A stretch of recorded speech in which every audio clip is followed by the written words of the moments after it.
Tem gente entrando, ai meu Deus.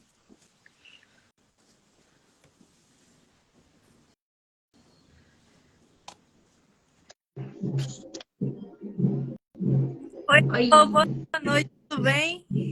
boa noite.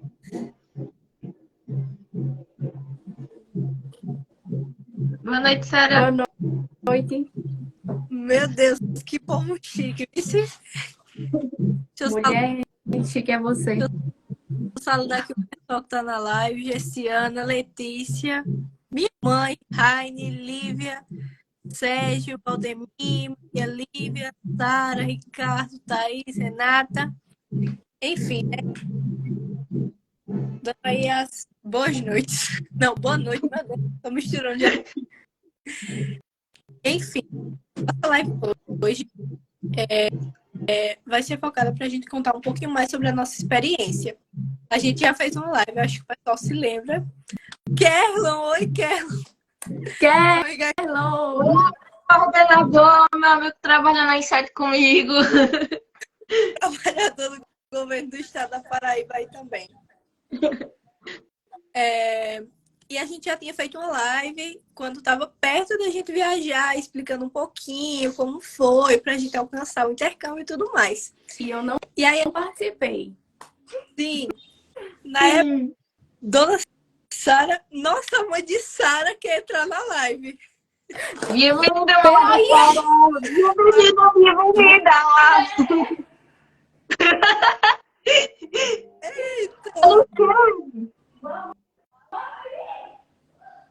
Olá, amigão.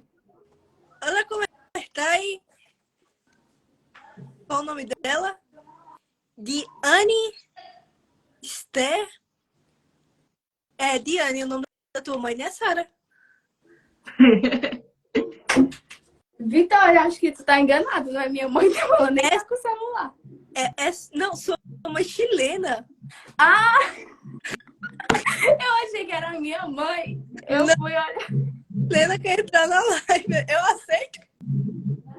Aceita? Vou aceitar, né? Aceita? Por que tu não explicou, hein? Eu achei que era minha mãe. Meu Deus, até a Sara entrou. Hola, ¿cómo estás? Creo que mi compa Mauro trabaja o mi compa Cristian. Creo que uno de los dos. Não sei se é Mauro, se é... Cristian, eu só sei que é eles que cuidam de coisa no Mixar. né? Esse teu pele sou eu. É eu, né? Vamos conversar rapidinho. Na verdade, nossa live. Ô, Lelo. Eu não sei Oi, se o Kennedy. Kennedy tá na live. Tá Meu Deus, é sim, ó. Mandando oi pra mim. Que bueno que estão bien. Hola, Keren. a menina do pão. Meu Deus, eu fiquei com uma menina do pão, mas enfim. Carol tá aí também. Kerlon, Dibson, Isa, Gabi, Laura, Sara, meu pai, o Webster, Diego tá na live. Eita, moleque. Digão, Digão. É Digão. Digão aí, olha. É muito bom conversar. Vamos conversar, pelo amor de Deus. Se vocês tiverem alguma pergunta, quiserem falar alguma coisa, vocês podem digitar no chat, que a gente vai tirando as dúvidas também. A primeira pergunta que o pessoal foi mandando, tanto no meu WhatsApp, como no de Sara, como no de Elô, também no Instagram, foi falando um pouquinho em que dia a gente embarcou e como foi a nossa chegada no Chile. Ai, meu Deus, lá vai eu, gaguejando, enfim. O dia que a gente embarcou foi no dia 17 de março desse ano. Mas o processo a gente começou em 2021, assim, na metade do primeiro ano. Agora a gente está no terceiro ano do ensino médio. E no dia que a gente foi, a gente não sabia muito bem as datas. Então, no dia 16, eu fiquei sabendo que eu ia viajar, eu já tinha comprado mala, já tinha me organizado. E aí, a gente foi. Eu me lembro que eu saí de casa no dia 16, de meia-noite, e a gente foi para Guarabira, porque, quem não sabe, a E-City, ela é da segunda gerência. A E-City APL é da segunda gerência, e a gente foi para a regional. E aí foi, acho, Acho que eu fui a pessoa que mais chorei, não foi? Não sei se vocês se lembram. Foi, eu lembro. Foi. Eu tentando te acalmar. Mas demais mesmo. Acho que eu passei na faixa de... Assim, eu fui de Solane até São Paulo chorando. Chegando em São Paulo eu parei, sabe? Porque já tava demais. E enfim. E aí a gente chegou na segunda regional, assim, era 1 hora e pouco. E aí a gente foi para João Pessoa, no evento que teve, que, no caso, o grupo que foi com a gente se reuniu e tudo mais, tirou aquelas fotinhas, e depois a gente já foi para Natal. Eu me lembro que na época tava tendo aqueles negócios de bombardeio, não era bombardeio, mas era tipo... Ai, eu lembro. Negócio terrorista. Acho que era conflito entre a polícia e facção, não sei. Rio Grande do Norte, quando o povo tava no ônibus, esse monte de coisa, e eu fiquei morrendo de medo, né? Mas no final deu certo.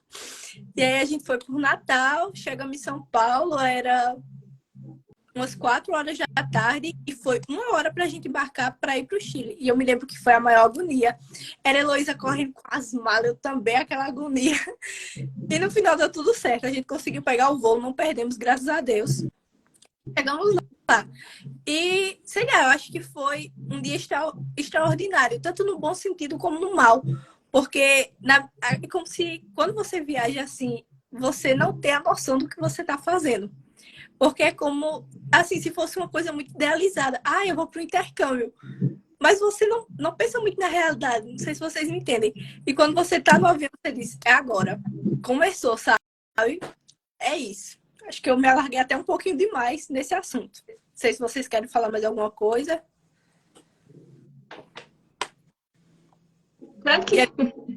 Quero falar alguma coisa? Complementar. Quem tiver dúvida também vá falando. Uma dúvida também que a gente está recebendo muito, mas muito mesmo, é se a primeira semana é a mais difícil. O pessoal tem muito essa dúvida. Vitória, a primeira semana é mais difícil? É mais difícil no final do intercâmbio? Como é? E a Heloísa vai explicar um pouquinho melhor para vocês isso. Na minha opinião, a primeira semana não é tão difícil. Eu sei que é uma semana para se acostumar, se adaptar. Na questão de... Não, a gente não teve mudança de horário, mas tem uma questão que muda um pouquinho o clima, a comida, o idioma. A primeira semana é uma semana bem demorada, parece que você vive um mês em uma semana. Então, a primeira semana foi uma das mais demoradas na minha concepção para mim, porque a gente vive muita coisa em muito pouco tempo. Parece que a gente viveu tanto em uma semana do que numa vida toda. Então, é isso sobre a primeira semana. Sim.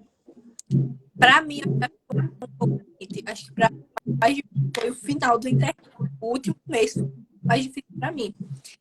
A primeira semana depende muito, sabe? Eu acho que uma coisa que é muito engraçado, que alguns intercambistas me falavam, é que a primeira semana é como se a gente se cansasse mais, a gente ficasse muito cansado, porque a gente se esforça um pouco mais para entender a língua deles, né? Se esforça com o clima, se esforça com tantas coisas que acaba que a gente fica cansado. Eu, sério mesmo, na primeira semana eu chegava, eu me deitava, era uma pedra, assim, porque eu estava muito cansada. Tanto por conta disso, que a gente ainda estava se adaptando. Me passou comigo, Geralda, porque, tipo, eu não saio muito. Eu sou do colégio para casa, de casa para o colégio, então lá na primeira semana foi assim, todo dia saía, todo dia era uma coisa nova para mim, então foi muito diferente, muito. É muito estranho, assim, a gente pensa que é a mesma coisa, porque é um país próximo, entre aspas, então realmente a cultura é diferente. Qualquer lugar tem isso, diferença, e a gente demora um pouco para se acostumar. Uma coisa também que o pessoal pergunta é em relação à adaptação com as famílias. Para quem não sabe, o nosso intercâmbio, a gente faz o ensino médio internacional na escola durante um semestre. Resumidamente, é isso. E a gente fica em casas de famílias acolhidas, que chamam, porque são famílias voluntárias. Eles não ganham nada para receber a gente. Então, por exemplo, eu recebo intercambistas do Chile na minha casa. e eu tenho que arcar com isso e o governo não vai me dar nada. Então, para vocês terem uma ideia de como é a família. Em relação à adaptação, a gente ficou em casas diferentes, em lugares diferentes. E a Heloísa vai contar um pouco da adaptação dela com a família dela. Bem, eu nunca pensei que eu ia ficar tão próxima da minha família como eu fiquei. Para mim, eles não foram só uma família anfitriana, para mim eles foram minha família de verdade. Por exemplo, o meu pai, eu não tenho uma boa relação com o meu pai do Brasil, com o meu pai do Chile eu tenho uma relação maravilhosa. Para mim, ele é meu pai. Então, para sempre ele vai ficar aqui, minha família vai ficar aqui no meu coração. E em relação à família, depende muito de família para família. A minha família, eles me receberam muito bem, me trataram com muito carinho e amor. Por exemplo, se eu quisesse ir para um lugar, não importa onde fosse, eles me levavam. Então, eu conheci muito com eles, conheci e aprendi muito a aprender. Maravatos. E foi muito divertida a minha experiência com eles. Eu me encantei. Eles são maravilhosos. Sobre o que Vamos falar o eu. Olha o Davidson. Olha que o Davidson voltou. Papa. Que a cara de Papai Huevo. Em relação à adaptação, não sei se Sara quer falar alguma coisa aí, pode falar que a mãe dela se encontra na live. A mãe chilena de Sara. Sim, nós ficamos muito próximos em muito pouco tempo. Assim, questão de chamar de pai, de mãe, eu não esperava, né? Mas foi muito importante porque tornou a experiência bem mais fácil, já que a gente sempre tinha apoio em relação à escola. O meu pai lá era professor, então ele sempre ajudava a gente com as questões da escola. E nossa mãe também muito inteligente e ajudava a gente em tudo. Porque eu digo a gente porque eu não fiquei sozinha. Eu fiquei lá também com outro intercambista brasileiro, Luan. Que, por sinal, eu acho que ele está na live. Eu acho que apareceu aí, só não sei se ainda tá. Se tiver, mande um oi aí, por favor. Deixa eu ver. Tá sim, Luan Ramalho, eu acho que é esse. Tá aí na live. Oi, Luan. Professor Nied também. Enfim, em relação à família, eu vou falar um pouquinho da minha experiência. Que a minha experiência foi um pouco distinta da das meninas. Para quem não sabe, eu troquei de família. Eu não queria ter essa experiência de trocar de família. Eu tinha muito medo disso acontecer, de eu ter que trocar e não sei, entrar numa família pior, esse tipo de noia, sabe? Mas assim, eu vou contar um pouquinho mais sobre como foi minha adaptação. Quando eu cheguei no Chile, eu cheguei numa casa, aí era minha mãe, né, a mãe, o pai e 3 irmãos. E tinha também uma avó, assim, um avô, enfim. E eu cheguei nessa casa e eu me lembro que no primeiro dia foi um dia, assim, terrível, porque não sei se Sara lembra, mas eu e Sara ficamos bem próximas, assim, em relação à região. E eu me lembro que no primeiro dia foi muito triste, porque eu cheguei no aeroporto, não tinha quem me buscar, aí eu fui para outra cidade com Sara. Aí quando chegou na outra cidade, tinha lá, assim, umas 20 pessoas. E aí, todos os pais iam me buscar. E só a minha mãe chilena que não foi me buscar. E eu tive que ir com a coordenadora para casa dela. Mas enfim, no sábado, a gente chegou na sexta, no sábado. Aí foram me buscar lá na casa da mulher e eu fui para casa. E aí eu tinha uma irmã também. E, enfim, a gente não se deu muito bem na casa, porque a gente não conseguiu se adaptar em relação à alimentação, em relação ao tratamento e tudo mais. Era tudo bem complicado. Bem complexo, na real, porque eles não tinham esse carinho, sabe? Esse amor, na verdade, era uma situação bem complicada. E eu não vou entrar muito no assunto, né? Porque é uma situação bem grave até. Mas, enfim, se fosse para dividir em nível, seria um nível mais alto. Só assim, a gente conseguiu se organizar. Tanto eu como a minha irmã chilena, que não era chilena, era brasileira, a gente disse, não tá dando mais certo, a gente vai falar com os coordenadores, e eles foram super eficazes, ajudaram a gente em tudo e trocaram a gente de casa. Eu fui para outra casa e nessa casa era minha mãe, meu pai, aí eu tinha uma irmã que era brasileira também, e meu priminho Gaston, de 8 anos, e eu tinha tia, enfim, foi uma relação muito, melhor, uma experiência muito melhor com eles. Na primeira casa eu passei 1 mês e na outra eu passei 3 meses. E assim, a gente foi vendo a diferença, sabe? E eu me lembro que na época que eu troquei também, a Inside me ajudou com psicólogo e tudo mais. Então foi uma coisa boa. Assim, eu não queria ter passado pela experiência de trocar de casa. Mas eu sinto que eu aprendi, porque eu vi a realidade de 2 casas e eu aprendi a me adaptar, que eu acho que isso é uma coisa que você leva para a vida. Então, eu acho que assim, se você tem medo de, não sei, chegar numa casa e não dar certo, tem como trocar, não é o fim do mundo. A gente consegue se resolver, só precisa de um pouco de calma, de paciência, respirar fundo e dizer, vai ficar tudo bem. E isso é uma coisa que você cresce como pessoa. Não é só uma experiência de intercâmbio em si. Tudo você cresce como pessoa. E é uma coisa que eu levo.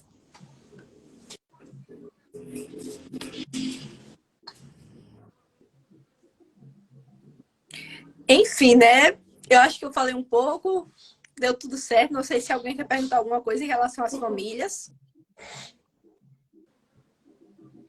Não sei. Vocês querem complementar? Que é uma coisa que o pessoal tem muita dúvida em relação às famílias. Tem outros intercâmbios que o pessoal fica em alojamento e tudo mais. No nosso caso foi em casa de família. Eu acho que é importante, porque a gente escuta tanto eles falando que a gente vai aprendendo um pouco da língua. Sim. É algo a mais. E com a convivência fica mais fácil absorver a cultura. Sim, porque você está ali escutando a todo momento. Então, é uma coisa diferente. Em relação à troca de família, a família a gente já conversou. Outro ponto que o pessoal sempre toca e que eu acho importante tocar, né? É em relação à escola. Como é a escola, como é o ensino, como vocês se adaptaram, não sei o quê, piriri, parará. Sara vai explicar um pouquinho mais. Bom, eu não posso falar porque cada um ficou, em relação a todos, porque cada um ficou em uma escola diferente.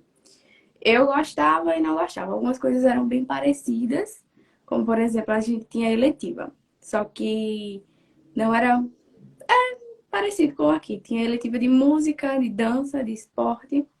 Mas em relação às disciplinas, já eram mais diferentes, porque aqui nós temos todas as disciplinas e lá não. Por exemplo, se eu optasse por matemática, eu teria que deixar de lado química, física e biologia. Eu teria que escolher. Se eu escolhesse filosofia, eu não faria geografia. Então isso era bem complicado, eu acho que prejudica bastante. Eu, particularmente, não gostava disso. Mas não sei se vocês duas gostavam ou não. Eu não gostava. Pode falar, Elo. Se você tem alguma coisa para completar. No meu colégio, em relação ao meu colégio, não foi assim, porque quando a gente chegou, eles já tinham escolhido. E só tinha uma sala de terceiro médio.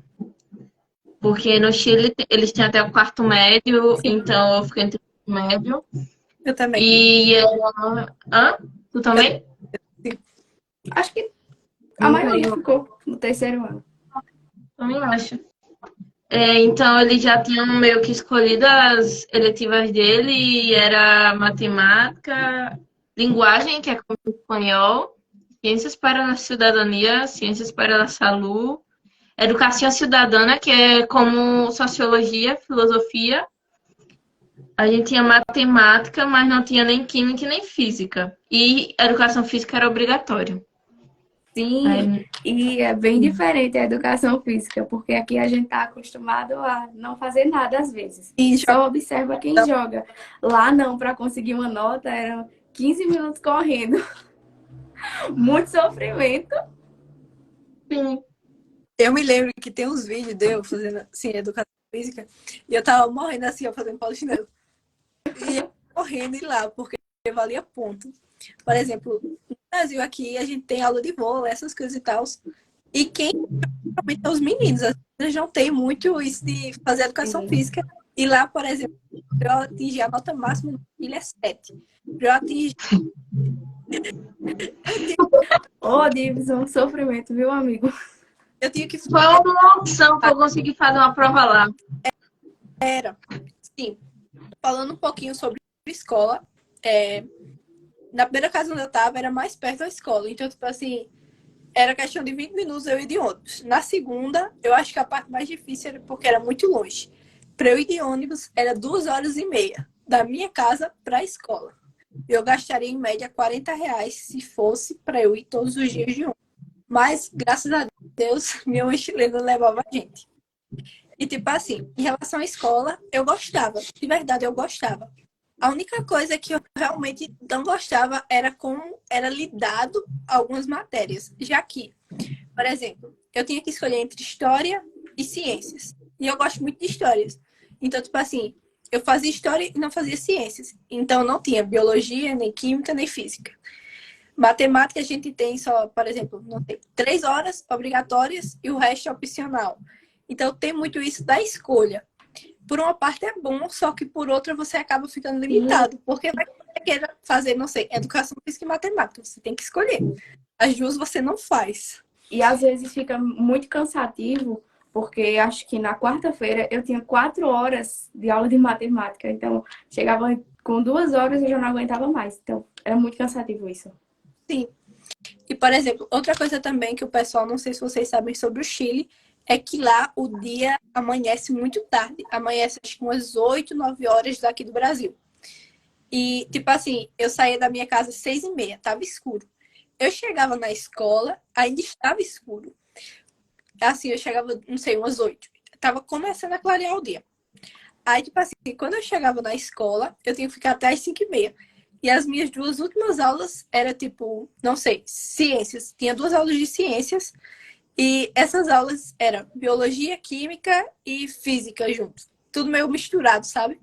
Então, eu acho que pra gente que é acostumado no Brasil com tudo muito dividido, tudo muito regrado, lá vai demorar um pouco para vocês se acostumarem.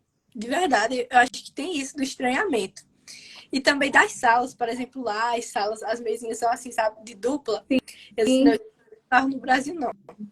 Eu me lembro que até os chilenos falavam, porque onde eu estava eu tinha 10 brasileiros. E aí eles diziam que a gente fazia muita buia. Buia é como se a gente fizesse muito barulho, porque no Brasil a gente não tem o costume de estar assim juntos, sabe, brincadeiras. E lá, tipo assim, a gente conversava e tal. Brasileiro, vocês sabem como é, né? E enfim, acho que na escola é isso. Sim, em relação à escola, acho que eu tenho que falar, né? Sobre os alunos também, porque na minha escola todo mundo foi muito amável, receberam eu e Luan, trataram a gente muito bem e fizeram assim muita questão de incluir a gente. Sempre perguntavam se a gente tinha dúvida, se a gente precisava de ajuda, e eu acho que isso também facilitou. Sim, eles são pessoas, assim como os brasileiros, eles são muito Receptivos, esse instinto assim de sim, são carinho de pele, são muito carinhosos. de pele. Sobre escola, eu também queria acrescentar uma coisa. Eu não sei se é sorte, se é azar, mas eu do grupo, eu fiquei um mês sem assistir aula. Sim, eu fiquei um mês de vagabunda lá no Chile e o diretor do nosso colégio, quando recebeu a gente, ele recebeu tão amável, fez bem-vinda, deu material escolar pra gente. E quando a gente foi embora também, fizeram uma despedida pra gente. Eles nos receberam tão bem, com muito carinho e de braços abertos. Pessoal, atrapalhando um pouquinho, eu vou tirar uma dúvida aqui, que foi em relação ao clima. Quantos graus faz lá? Assim, depende muito. A gente chegou no verão. Então, no verão, o dia assim, escurecia lá umas 9 horas da noite. E era como aqui. Não fazia calor, calor, calor, mas assim, era aquele clima, sabe, fresco, pronto, era desse jeito. Na E aí cidade, pegou o outono, que aí eu senti que o outono foi mais frio do que o inverno. Então, tipo assim, por exemplo, tinha dia que eu ia pra escola e o carro ficava, tipo assim, numa zona aberta. E eu me lembro que gelou, assim, o vidro todo do carro. E aí, no escuro lá, e os vídeos, ela jogando água, fazendo assim, sabe? Com os... Não sei como se chama aquele negócio que mexe. Pra poder tirar o gelo. E o inverno lá neva também. Tem várias fotos da gente na neve. E, enfim, faz frio, faz muito frio. Só que é uma coisa que você acaba se acostumando. Eu acho que a única coisa que eu realmente me incomodava muito é porque, por exemplo, para ir para a escola, eu tinha que uma blusa térmica, um casaco moletom e uma parca, que é um casaco grosso por cima, como esses casaco impermeável. E 2 calças, 2 meias, não sei o quê. Então, isso me estressava porque a gente não é acostumado com isso aqui no Brasil. E então é uma coisa que é um pouco complicado. Onde também, outra coisa também é porque, por exemplo, lá tem muito cerro, muito como montanha, assim, sabe? E dependendo também da época do ano, e do ano também, claro, não são todos os anos, fica tudo nevado assim, ou gela a estrada, aí tem que tomar cuidado. Enfim, Sim. é complicado. E tem dias que a neblina é tão densa que a gente tá andando pela estrada e só vê o farol dos carros que vêm de frente. Então tem muito acidente. Por isso. Sim. E o frio também, uma coisa que o pessoal pensa é que o frio, é muito bom o frio, não sei o quê. Não é Incomoda o seu dia a dia, porque, por exemplo, incomoda. e você não vou deitar com uma blusa e um short, ou uma calça. Não, você tem que pensar numa roupa quente para você não passar frio à noite. Lá eles gastam E é tão frio que às vezes a gente sente dor no corpo por causa do frio. Eu sentia muita dor na coluna por causa do frio. Porque como fazia muito frio, eu me contraía e ficava com dor depois. Sim, e por exemplo, às vezes, não sei, eu ia sair e teve um dia que nossa mãe ficou doente e a gente tinha que ir de ônibus. E eu me lembro que estava fazendo muito frio. Tinha feito, eu acho que era -5 uma noite antes, tinha feito -5. E no outro dia eu acho que estava fazendo, parece que era 0 ou era 1 grau, coisa assim. E eu me lembro que minha irmã, ela foi tipo assim, sem luva. Ela tinha levado a luva, mas ela não tinha colocado. E eu olhei para os dedos dela e tava tudo roxo, assim. Todo roxo. Minha cara aqui ficava toda vermelha se eu não tivesse me agasalhada. Então, era uma coisa que para mim eu estranhava muito. Parecia que eu tinha medo assim do frio, porque eu sabia como era. É estranho pra gente que é acostumado com o clima daqui do Brasil, fresco, chegar lá e, tipo, ser esse frio avassalador. É um frio até que assusta às vezes a gente, mas enfim. E tem muita mudança de temperatura. E por causa disso, eu acho que eu fiquei metade do intercâmbio resfriada. Porque, por exemplo, quando a gente chegou na cidade que eu morava, o clima era muito intenso. Ou estava muito frio ou estava muito calor. Então, de manhã estava frio, não sei, 3 da tarde, estava como 35 graus e de noite voltava a ficar muito frio, não sei, 10 graus e eu ficava doente por isso. Isso me prejudicou. Uma coisa também, uma dica que eu já vou dar é, independentemente do país que você vá, se vai fazer frio ou calor, se você quer tentar intercâmbio, é você sempre levar, não sei, um remédio para imunidade ou algo que te fortaleça, porque acontece muitos casos de intercambistas que ficam muito doentes e acaba que você fica complicado nessa situação, porque você perde de estar passeando, de estar conhecendo algum lugar por conta disso. Uma dica, eu levei sim remédios para autocuidado, esses fortificantes assim, e me ajudou muito, porque eu não fiquei doente em nenhum momento no Chile, graças a Deus. Eu morria de medo disso acontecer. Enfim, Eu fiquei à beira da morte. mulher, peguei uma gripe. Peguei. Eu acho que eu fiquei gripada todos os meses. Nem que fosse por, não sei, uma semana, mas eu fiquei gripada. Complicado, viu? Eu cheguei gripada no Chile. Eu cheguei gripada, tossendo. Tava morrendo lá quando eu cheguei. Eu cheguei, meu Deus, vou passar gripe aí pro povo. Uma coisa também que o pessoal pergunta muito, seguindo aí, em relação à língua. Como a gente lidou com a língua. A língua é uma coisa complicada, porque por mais que você diga, não, eu sei falar espanhol, eu sei falar inglês, você chegar em outro país, eles falam muito rápido. Isso complica um pouco, mas enfim, com o tempo vocês vão aprendendo a lidar com isso. Elô vai explicar um pouquinho sobre a língua, sobre como você se adaptou, como foi a adaptação com o espanhol, qual a língua que eles falam lá. Eu já falei, né, espanhol e ela vai explicar. Eles falam espanhol, o acento chileno ele é um pouco diferente dos demais, porque eles falam muito modismos, muitas gírias, e eles falam bem rápido também. Então, dos primeiros dias, a minha família, por exemplo, eles falavam bem devagarzinho para eu compreender bem. E até pra gente, nos primeiros dias eu não conseguia falar tão rápido. Mas agora eu consigo falar mais rápido, não pensar enquanto quero falar alguma coisa. Porque acontece que às vezes você tem que pensar na frase que quer falar no idioma. Então, comigo, depois de um tempo, não me aconteceu mais isso. E até perdi a vergonha. A vergonha, eu ia falar vergonha. A vergonha de falar espanhol e de errar também. Porque com os erros que a gente aprende. Sim. É uma coisa também que eu dou como dica é não ter medo de errar. Uma coisa que eu sempre tinha era assim como esse medo, meu Deus, e se eu errar, eles vão rir de mim, o que vai acontecer? E não, na verdade, eles estão prontos para te ajudar. Eles sabem que você não fala a língua deles. Então, eles vão tentar te ajudar, eles vão tentar te entender, sabe? Então, treinar e principalmente a escuta e não ter medo de errar, dizer, eu não sei falar essa palavra, tudo bem, eu vou tentar aprender. Isso é importante para qualquer língua, de verdade. É uma dica aí que eu daria para ajudar um pouco nessa questão da língua. E o que tornava um pouco mais difícil é que lá eles têm muitos chilenismos. São coisas que só tem no espanhol deles e é bem complicado de entender. Sim. Umas palavras diferentes, assim, que não tem tradução. Sim, e principalmente eles têm... É como se eles tivessem a língua deles que só eles entendem, de alguma maneira. Por exemplo, não sei, até uma pessoa que já fala espanhol, que vai para o Chile, tem um pouco de dificuldade.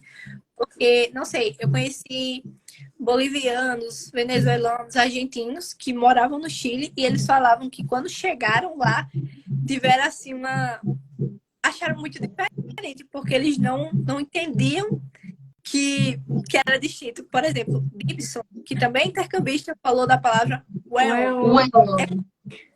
Não tem muito tradução, mas é um idioma. E, por exemplo, em países você não sei, Olá, weon é como se fosse oi, amigo. Então, é um pouco distinto. Sim. E tem coisas que dependem da entonação também, da intenção. Sim. Sim.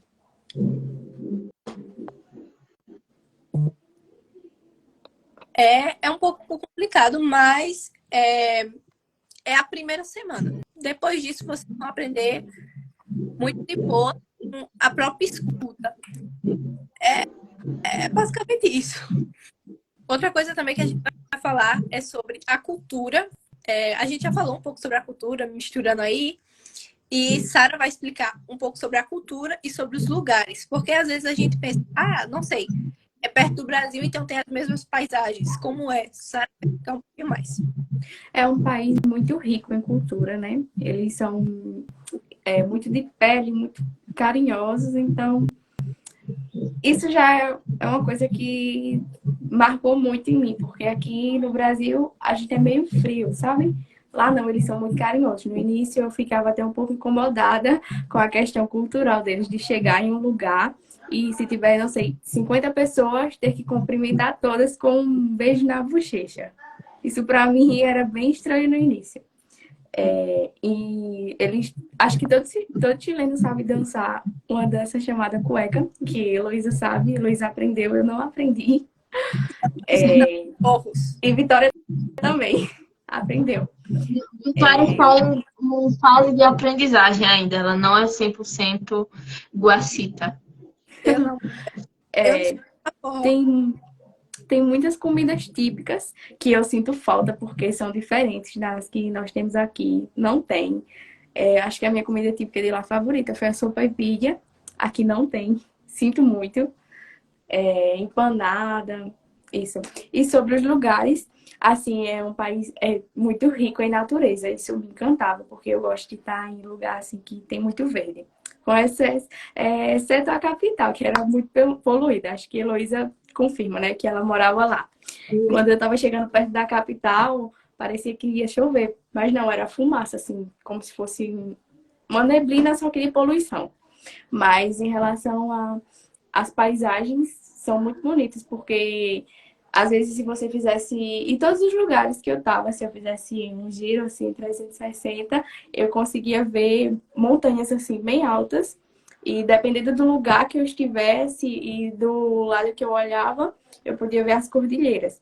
Que agora que a gente tava voltando, né? A gente já tava no inverno e tava assim lindo porque já estavam com neve. Isso era lindo. Não abre. Uma coisa interessante sobre a cultura deles é porque eles têm uma cultura que só o chileno entende. De verdade. Sobre as danças, como a Heloísa falou, eles dançam cueca. E, por exemplo, em relação à música, não sei se vocês conhecem, reggaeton. Assim, os jovens Sim, eu muito conheci cantor de reggaeton famoso.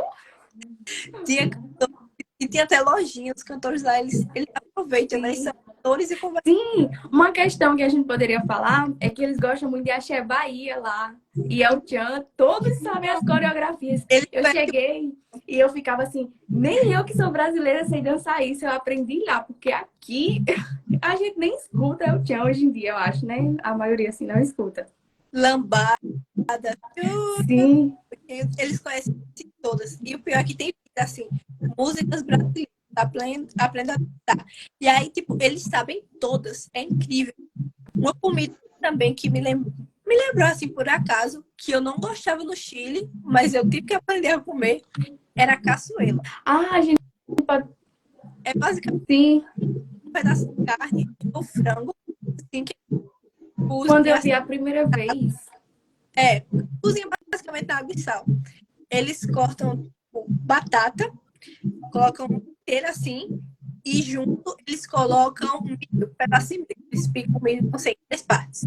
E aí eles bebem o caldo, o arroz, depois comem o frango assim. E geralmente, é uma coisa das comidas de lá é que não tem tempero como Não tem aqui. tempero. Por exemplo, as comidas da escola era pão e tomate, sem tempero. Aí, não sei, frango e arroz. O almoço, sem tempero. Carne e arroz, sem tempero. Macarrão branco com carne separada. Eles têm muito isso.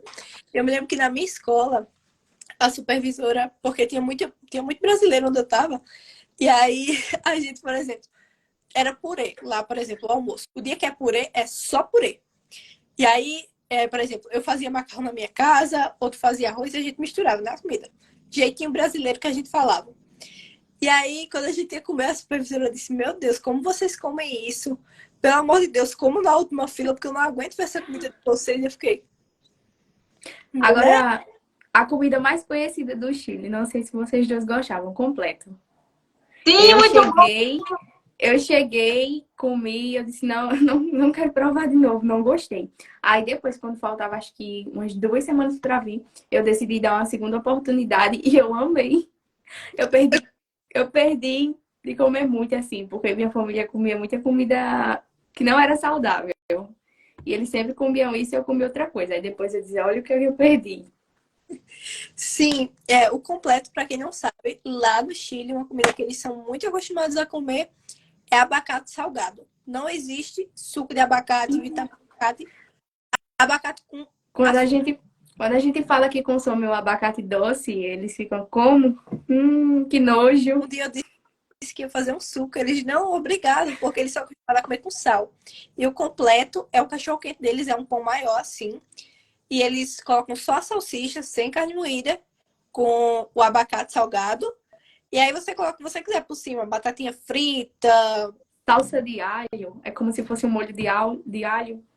Sim, tem gente que tem ketchup, maionese, Mostarda. Uma mostarda. mistura. É dia que eu cheguei. Minha prima chilena tá aqui, gente. Olá, Imara. Como estás? Ai, Tomate, Sirius, um tomate. eu comi assim, ó. E a caçuela era horrível. Que era basicamente assim, uma água de frango. Água e colou. Aí eu fiquei, meu Deus. E Na tipo, minha opinião, carinho.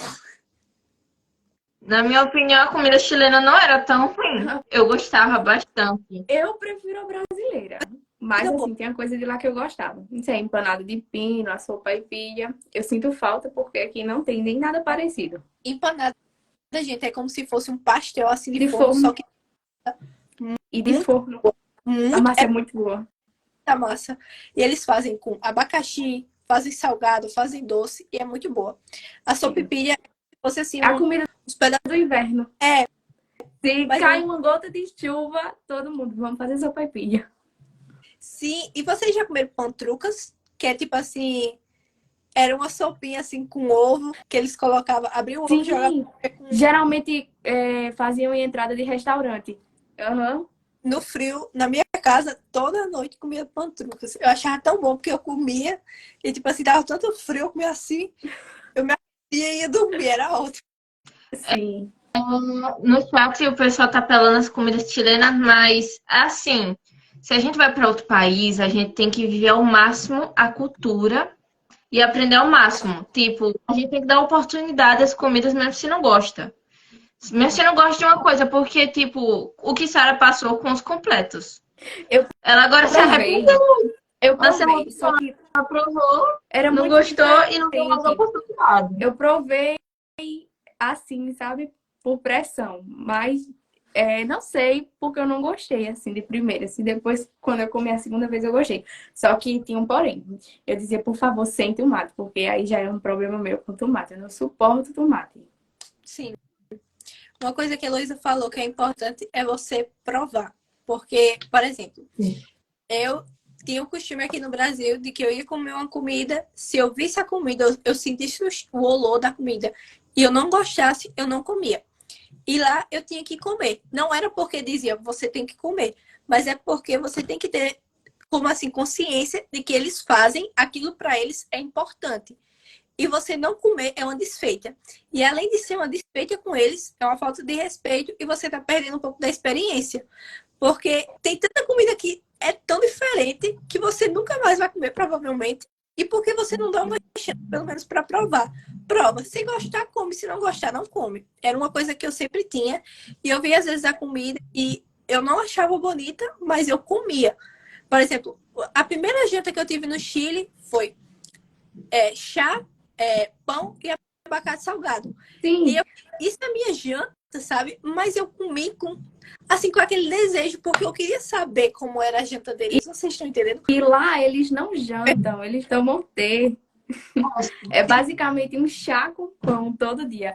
Lá eles consomem muito pão. Acho que foi por isso, Vitória, que a gente engordou, viu? A quantidade de pão que a gente comia todo dia. Isso aí eu vou chegar. Eu tô Como quanto pão, hein? 8 pães por dia. Não, eu não cheguei a esse nível, mas eu comia uns 2 pães, mas eram pães assim bem grandes. Eu comia. Acho que equivalia a 4 aqui. Isso todo dia. Na minha casa eu comi na once, no café da manhã era 2 pãozinhos desse de forma, e na once também. E eu ficava satisfeita. Isso com uma xícara de té. Eles comem Ficava muito lá. Pãozinho de Na forma. casa de vocês, na minha não era assim, não. Quando eu cheguei, eu fiquei apavorada com o tanto de comida que eles comem lá. Eu achava que brasileiro comia muito até chegar lá. Sim. Heloísa fala de pão. Para vocês terem noção, eu ia jantar, que lá eles falam once. Se eu fosse tomar once com um pão de forma, isso não me segurava, não. Eu comia logo 6.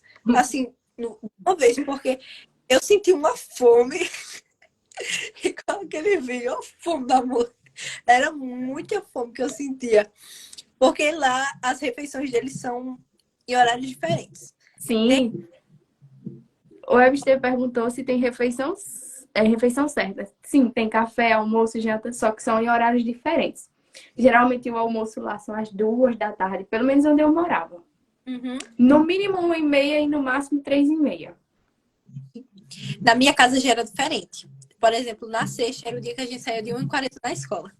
Aí a gente passava o dia todo em vagabundando e ia almoçar de 6h30. Sim, E também acontecia às vezes. eu jantava às 11 horas da noite. E, por exemplo, o café da manhã. O meu café da manhã, como eu saía de casa, que eu morava muito longe, eu não tinha tempo de tomar café. Então, o que eu fazia? Eu saía de casa, não sei, tipo 15 para as 7. E aí ainda estava escuro. E eu acordava há pouco tempo. Dormia tarde porque eu fazia almoço durante a noite. Então, eu ia dormir muito tarde e tinha que acordar muito cedo. E aí, o meu café era coca. A gente bebia na minha casa, em média, 6 litros de coca por dia. Sim, eu tomei muita Coca-Cola, meu Deus. Coca por dia era a média que a gente comprava. A gente comprava uma Coca-Cola de 3 litros durante a manhã e uma Coca-Cola de 3 litros à noite para a gente poder sobreviver. Água? E era Ninguém toma água lá, não. A água de lá é Coca-Cola. a água de lá é Coca. Eu sentia sede, eu nem sentia mais sede por água. A minha sede era Coca. Eu respirava Coca-Cola porque lá é um costume absurdo. Eles tomam muita Coca e comem Coca muito e Pepsi. Vocês tomam Pepsi. uma bebida Também. de pinha? Sim, Bebida de Sim. pinha? né? Muito boa, a minha favorita das de lá. Sim, tem umas bebidinhas lá que parece suco, porque é muito diferente, assim, é muito estranho as bebidinhas, sabe? Corante, mas são muito boas, de verdade, de abacaxi, é uma delícia. 8 pães por dia, é muito bom sim, mas é o que eu tô dizendo. Teve até um meme que eu fiquei conhecida, porque A Menina do Pão. teve aí com os colegas, aí perguntaram assim, nossa, como vocês estão achando a primeira semana, né? E eu ainda não tinha noção de que lá eles comem muito pão e comem e tomam muita coca. Eu não tinha essa noção. Aí eu disse, gente, pelo amor de Deus, eu só como pão. Eu não aguento mais comer pão. E aí eu botei pra comer pão. E aí eu comi 8 pães por dia e eu não me saciava. Porque, tipo assim, eu acho que pra mim, pão era o que ia saciar a minha fome. Então eu comia demasiadamente. Mas enfim, não façam isso, porque eu engordei muito. Eu engordei 12 quilos, de 12 a 15 quilos, comendo essa quantidade de pão durante 4 meses. 12 a 15 quilos. Depois eu comento um pouquinho mais. Vamos seguir, tá bom? Ontem eu queria mostrar o passe escolar de lá. Eu tô com ele aqui. Velho. Olha, Vou botar meu não passe. liguei pra foto, tá horrível, mas tá aqui o passe escolar. São lindos passes escolares. Eu ganhei no final, mas enfim, valeu a pena. Só que quase não usei, mas Isso era pra pegar ônibus? era ônibus de metrô. Eu quase não usei, porque os meninos me chamavam de rica, porque eu só saía de carro. Vixe. Aí, Eu morava não falou. bem longe da escola. Eu morava uns 40 minutos da escola e tinha dias que tinha muito engarrafamento. Isso atrapalhava muito a vida da gente. E a gente tinha que acordar muito cedo por conta do engarrafamento e dos semáforos. Enfim. Aí, nossa mãe, obrigada se estiver assistindo. Eu nem vai entender, mas ela tinha o trabalho de acordar cedo para levar a gente na escola todo dia. E eu também, velho. A minha mãe também, ela me levou do começo a fim para o colégio de carro. Ela Até ainda fazia bem o que ela favor acordava para levar a gente. Se perguntar aqui, minha mãe me levou. Também a minha mãe me levou, até doente. Ela fazia o favor de levar uma brasileira pro colégio, mas depois que receberam o passe, as meninas falaram, ó, tchau, vou de ônibus. É um solo meio complicado, não sei se ela está me assistindo, mas eu não vou contar essa história, não. enfim, Tchau. o pessoal aqui, como o pessoal da escola agia ao saber que vocês são brasileiros. Pessoal, uma coisa que vocês têm que entender. Quando você é brasileiro ou você é de outro país, em qualquer lugar do mundo, o pessoal vai saber que você não é de lá. O pessoal sabia que a gente era brasileiro, sério mesmo. Eu chegava em loja e eu andava muito sozinha. Eu chegava em loja, eu não dizia uma palavra, mas eles já sabiam que eu era brasileira. Então, era complicado. Teve alguns brasileiros zoeiros com vocês. Por exemplo, eu vou contar, não teve assim, eu acho que a única coisa é que vocês têm que tomar cuidado, é porque, por exemplo, os jovens sabem que você muitas vezes não vai saber os palavrões, as coisas feias que eles falam. Então, eles vão dizer, sei lá, para você falar algo para, não sei, seu pai ou sua mãe. Então, você tem que se alertar e entender um pouquinho dos carrapatos que eles falam, que é os palavrões que eles falam, para você não falar com alguém importante. Tem isso. Não falar com ninguém, na real, né? E em relação ao pessoal zoeiro, não tinha muito isso. Não zoaram muito com a gente. Na escola que eu estudei, não tinha. Todo mundo queria conhecer a gente, assim, muito pelo contrário. Eles eram muito amáveis.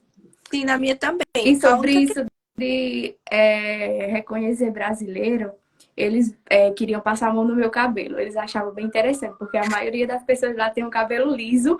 Então, quando eles viam meu cabelo cacheado, eles ficavam assim, querendo tocar. Verdade. E, por exemplo, uma coisa também em relação ao racismo, é uma coisa, um ponto que eu tenho que tocar aqui. Eu não sofri com isso, mas teve dos brasileiros que foi comigo que sofreu. Por exemplo, teve um dia em específico da nossa sala que uma menina chegou e falou assim que negros eram para estar presos, negros não eram para ser livres. E ela chegou e falou isso, aí o professor de história disse, não fala isso é muito feio. E ela disse, eles não vão entender. E isso tinha pessoas de cor brasileiros na sala. E todo mundo entendeu. Enfim, né? Isso são casos, mas não são todos. A maioria das pessoas são muito de boas. Só que existe esse tipo de caso e vocês têm que estar preparados para isso. Para a pessoa não surtar, não querer brigar, não querer fazer isso. Tentar entender e depois tentar resolver aquela situação. Porque não adianta você chegar tumultuando, você querer fazer algazarra, porque isso não vai resolver, de verdade. E quando isso acontece. Então saibam. E quando eles sabem que você é brasileira, eles vão perguntar se você conhece Neymar, Anitta, se você sabe dançar samba. Todo mundo queria que eu dançasse samba. E eu dizia, pessoal, samba é do Rio de Janeiro. Eu não sei dançar samba. Aí eu apresentava algumas músicas assim da nossa região, forró, enfim, que eu também não sei dançar. Mas eles gostaram muito dos outros estilos musicais, porque eles só tinham mais acesso assim a samba. Sim, eles conhecem, é aquela visão. Eles têm a visão de que brasileiro vai chegar, não sei, vai ser muito bom jogando bola, sim, conhece a samba, e é isso. E que eles têm a visão também estereotipada de você, que você vai chegar, não sei, com cabelo cacheado, a pele morena, deslumbrante, o corpo violão. Eles têm essa visão, sabe? Mas que assim, mora na frente da praia. Que você vê o Cristo Redentor todos os dias. Né, eles perguntaram, tu mora perto da praia? Eu, a 2 horas. Nossa, praia? Enfim, né? É estranho. É diferente um pouco, mas enfim. Uma coisa também agora que a gente tem que falar, que o pessoal também já havia perguntado, é se teve. Peraí. Alguma dificuldade, se a gente teve alguma dificuldade no intercâmbio, ou a gente quer dar alguma dica para os próximos intercambistas. Heloísa pode falar. Dificuldade. Eu não sei. Mas uma dica que eu dou para os próximos é: não importa se você tem uma condição ou um diagnóstico, não importa. Você é capaz de tudo nessa vida. Porque um diagnóstico ou uma condição não te define. Se você tem um sonho, corra atrás do seu sonho. Não importa as barreiras. A educação sempre é a maior aliada que você vai ter com você. E a educação pode mudar vidas. Não importa de onde você é e de onde você veio. É isso. Sim. Tu quer falar alguma dificuldade, Sara? Eu não tive nenhuma dificuldade além de lidar com o clima, né? Como eu já falei, eu sempre ficava resfriada. Mas fora isso, acho que não teve nada. Todo mundo sempre me ajudou com tudo, então, não. Sim, e uma dificuldade que eu tive, assim, mas eu nem considero tão grande, foi com a escola, porque eu não estava conseguindo me adaptar e eu ficava muito preocupada pelo fato de não ter todas as disciplinas.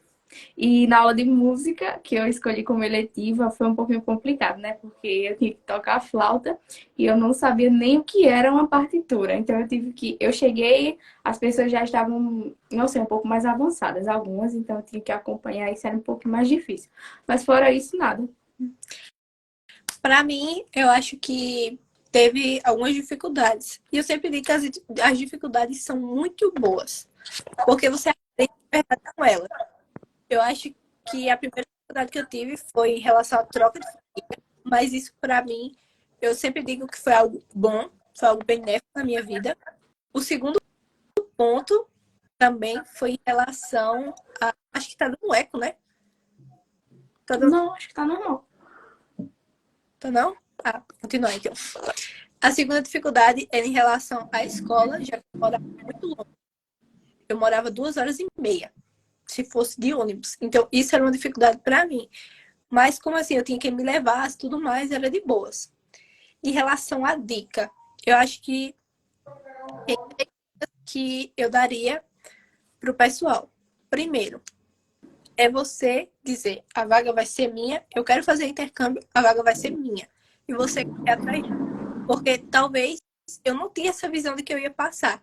E eu acho que foi por sorte, em algum sentido, porque eu não tinha, eu dizia, eu não vou fazer a prova porque eu não vou passar. Então, se você tem aquele sonho, você vai e diz, eu vou fazer a prova, eu vou passar. E você segue, estuda antes de abrir editais, para você já ter uma base, porque você já está na frente daquela pessoa que não estudou. Tudo na vida da gente é assim. Então, por exemplo, não abriu novos editais, mas seria interessante o pessoal que quer já começar a estudar.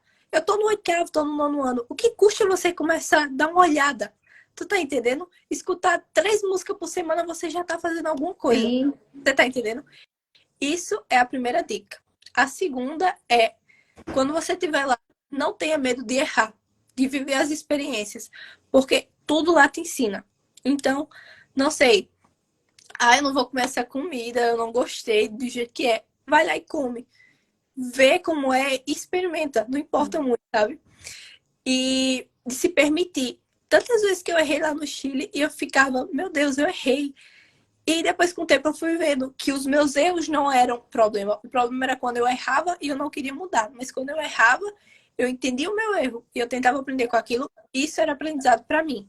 E o terceiro, eu acho que seria se desprender. Você se desprender das coisas do Brasil. Ai, no Brasil é desse jeito. Não, cara, você não tá no Brasil. Você tem que se acostumar com as coisas deles, com o jeito deles. E, não sei, no Brasil eu não despertava essa hora. No Brasil... Aí, por exemplo, não tô dizendo pra ninguém esquecer a família, mas não ficar assim apegada, eu tenho que falar com a minha mãe agora, eu tenho que falar com tal pessoa agora. Porque você tem que aproveitar para fazer tudo que você tem para fazer lá, não perder tempo com coisas que você tem o resto da vida para fazer aqui. Sim, porque passa muito rápido. Às vezes a gente diz, véi, ainda falta 4 meses, vai demorar muito tempo. Só que não, passa muito rápido. Só passa devagar a primeira semana, porque depois é assim. Não, véi, a primeira semana passou assim, ó. Eu acho que demorou mais os últimos 3 dias. Os últimos 3 dias também. Tá. Então, pra mim... Enfim, isso é uma coisa pra vocês. Vivam o intercâmbio. Eu acho que é você perder o medo. Não ter medo de viver. Seria a dica que eu daria. Estudar um pouquinho antes. Tem que ser intenso. Sim. Ser intenso. Eu sou intensa. Aproveite, porque não é só um intercâmbio, é uma oportunidade de mudar, de crescer, de amadurecer. Sim. De verdade. Porque como você tá fora da sua zona de conforto, então, querendo ou não, você aprende a viver sem tanta ajuda dos pais. Sim. Foi uma coisa que eu aprendi, assim, mais. Ser mais independente. Uma coisa, por exemplo, aqui a gente mora em Solânia. Em Solânia é tudo muito perto. Eu quero ir da minha casa para a escola, é 10 minutos de carro. Eu quero ir não sei para onde, 3 minutos. Quero ir no centro, eu vou a pé. E no Chile, as coisas eram muito distantes para mim. E eu nunca tinha andado de ônibus na minha vida. E eu tinha muito medo de, sei lá, ser assaltada, acontecer alguma coisa, não sei o quê. E lá eu fui me desprendendo. Eu consigo, de verdade, eu consigo fazer isso, sabe? Às vezes eu dizia... Na minha casa, minha mãe sempre me chamou de Vivizinha. A Vivizinha não pode fazer isso. Vivizinha, toma cuidado. Toma cuidado, Vivizinha. Aqui todo mundo me chama de Vivizinha. E quando eu cheguei no Chile, eu disse, meu Deus, será que eu vou aguentar? E eu me vi sozinha em tantas situações. E sempre que eu digo, os momentos que eu estive sozinha, os momentos de dificuldade, os momentos que eu tive que fazer as coisas sozinha, foram os momentos que eu mais aprendi. Que foi os momentos que eu disse, eu consigo. E você tem que colocar isso na sua cabeça. Se você vai para outro país, eu consigo, vai dar tudo certo. Senão você vai ficar preso. Uma coisa, eu não moro em Solânia, eu moro em Cassarenga, ou seja, eu passo meia hora para chegar no colégio todos os dias. Então eu tenho uma dificuldade em relação ao transporte, que é a minha mãe que leva. Então, para mim, as coisas não são tão fáceis, porque para mim não é tão perto. Já no Chile, não. No Chile eu morava na capital, ou seja, Se eu queria sair para um lugar, tinha como. Então, é isso. Outra pergunta aqui é se vocês mudaram fisicamente ou como pessoa. Essa eu vou responder. Primeiramente, fisicamente. Como eu disse para vocês, lá eles comem muito pães. Então, eles comem muito pão. Pão é massa. Eles comem uma quantidade excessiva de massa, Coca-Cola, essas bebidas. Esse tipo de coisa que não é saudável. Então, isso vai ter um peso. E outra coisa, por exemplo, desde os 12 anos que eu tive sempre o mesmo corpo. Eu nunca mudei, nunca engordei. Mantive meu peso sempre, da mesma maneira. Quando eu cheguei no Chile, eu engordei assim, ó. Vapt-vupt, como diria a história. Por conta disso. Não só eu, todas as pessoas que estavam comigo engordaram muito. Teve gente que engordou 7, 8, 10 quilos. Eu, por exemplo, engordei, acho que foi... Assim, depende muito. Às vezes eu tinha engordado 12, às vezes 14. Quando eu cheguei, eu tinha engordado 15. Agora eu acho que eu já perdi uns 2, 3 quilos. Mas assim, eu engordei muito. E isso é uma coisa que, assim, em outra época da minha vida eu ficaria, nossa, por que isso? Eu usava 36, eu tô usando 42. Só que isso pra mim não foi um problema, porque eu não deixei de comer nada que eu queria. Eu me permiti. Eu acho que é isso de você se permitir, sabe? Aí, mas você não poderia comer outra coisa? Poderia. Só que eu não queria me privar daquela experiência. Eu queria viver como os chilenos. Eu disse, se eu tô no Chile, eu vou viver como os chilenos. Se eles comem pães, eu vou comer pães. E foi isso que eu fiz, sabe? E, enfim, não foi um problema pra mim. Eu acho que todo mundo mudou um pouco fisicamente, mas também não é essa coisa toda. Eu acho que Uma coisa que eu todo mundo engordou. sim, É todo, inevitável não engordar no Chile. por conta da quantidade excessiva de pães. Pão e macarrão, Sim, por tudo exemplo, isso. eles lá, eles comem uma comida ou outra. Então, no dia que é pra você almoçar macarrão, é só macarrão. O dia que é arroz, é só arroz. A janta, eles não jantam. Eles simplesmente comem pães na janta. Então, eu vou contar a história dos 8 pães por dia. Eu acordava, tomava Coca-Cola, 2 pães, 3 pães durante a manhã. Chegava à tarde, mais 2. Jantava, mais 2. No outro dia de manhã, mais 2. E assim ia, tu tá entendendo? Mas eu dizia, velho, eu não vou morrer de fome. Se é a comida que eles comem, eu vou comer. Se eles fazem não ser a caçuela deles, que pra mim, assim, era um pouco estranho, eu comia. Porque eu tinha essa liberdade, sabe? Eu disse, eu não vou ficar presa a não comer pra não engordar. O que eu vim fazer aqui, então? Se for pra comer as mesmas coisas, eu poderia estar comendo no Brasil e ter dado minha vaga pra uma pessoa que fosse vivente, sabe?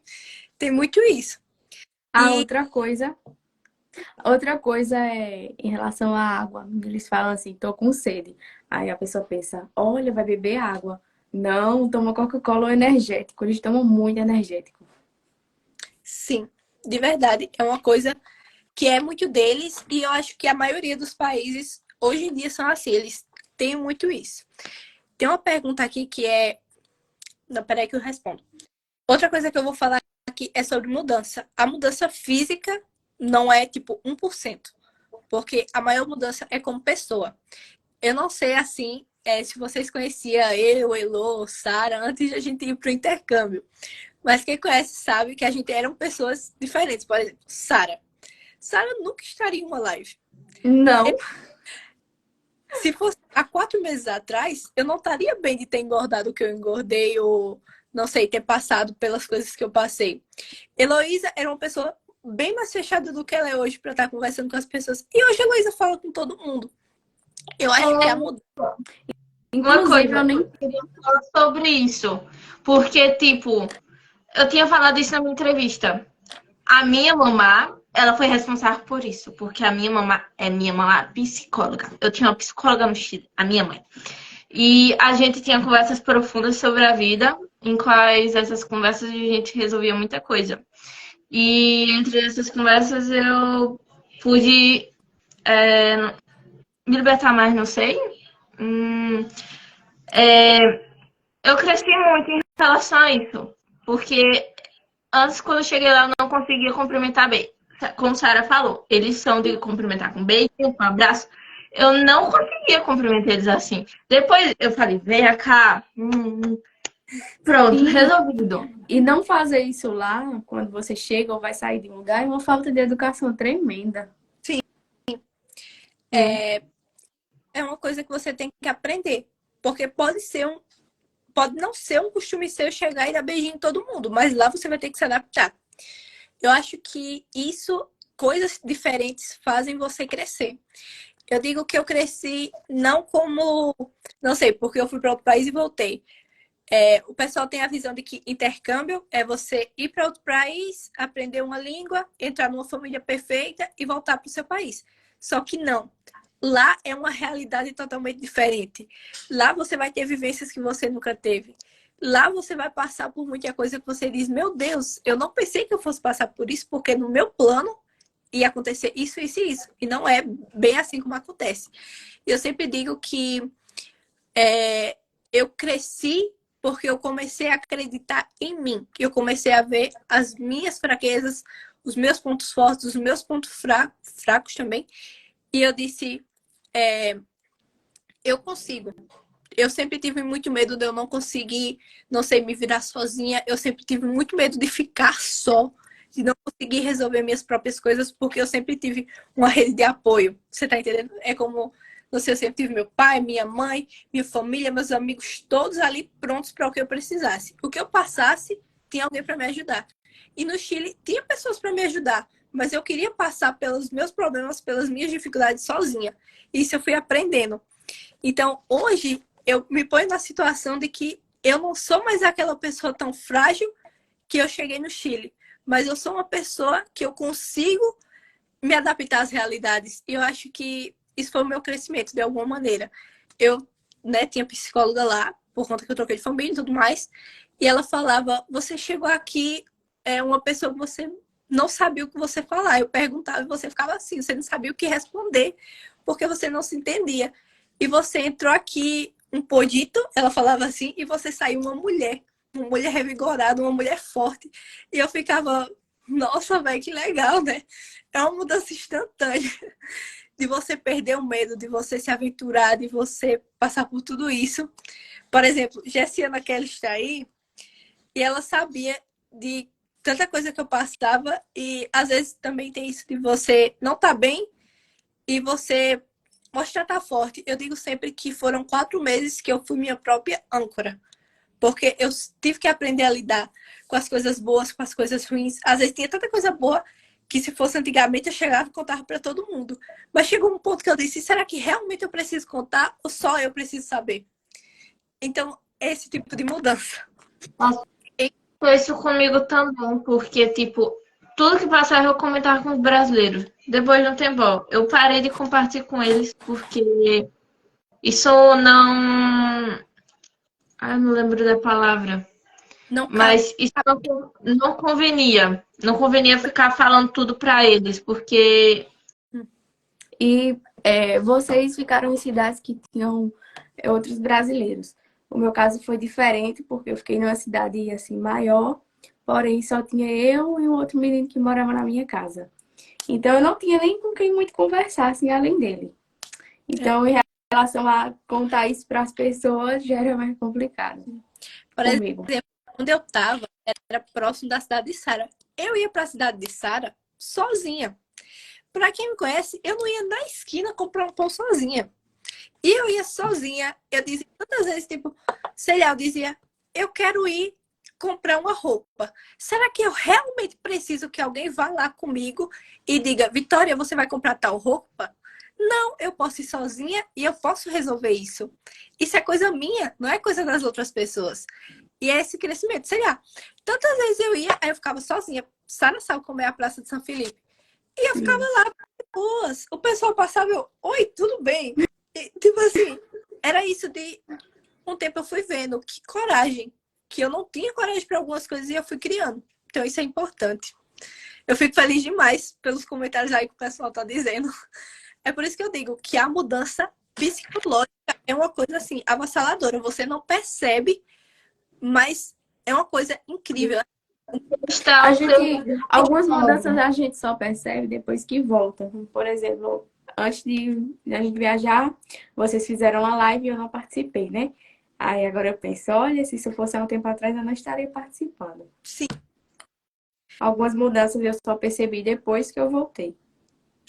sim. E eu pensava, sabe uma coisa que eu pensava? Eu dizia, eu vou chegar no Brasil e eu vou contar tudo do meu intercâmbio, até os mínimos detalhes. E na real eu cheguei, o pessoal disse, foi bom, foi ótimo. Foi. As experiências, porque, e era até o pessoal falava, ai, a geração de intercâmbio agora é Nutella, porque não fala as coisas, não mostra até a areia do chão. Eu dizia, eu pensava, véi, o intercâmbio é meu. Eu passei, eu alcancei isso. Foi uma conquista minha. Então, quem tem que viver as experiências sou eu. Eu não tenho que mostrar para fulaninho, para ciclaninho, o que está acontecendo na minha vida, sabe? Isso só acaba que atrai coisa ruim para você, energia negativa. Uma dúvida aqui que o pessoal falou é qual o estilo da prova? Foi mais interpretação de texto?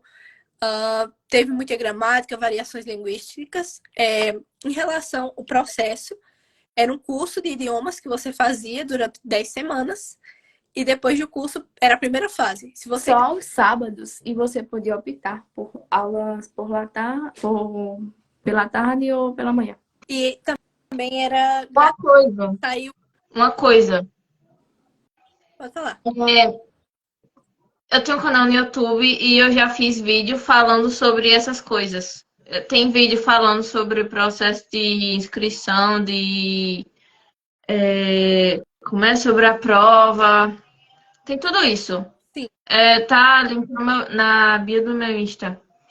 Tem até vlog de intercâmbio, de intercâmbio, tudo.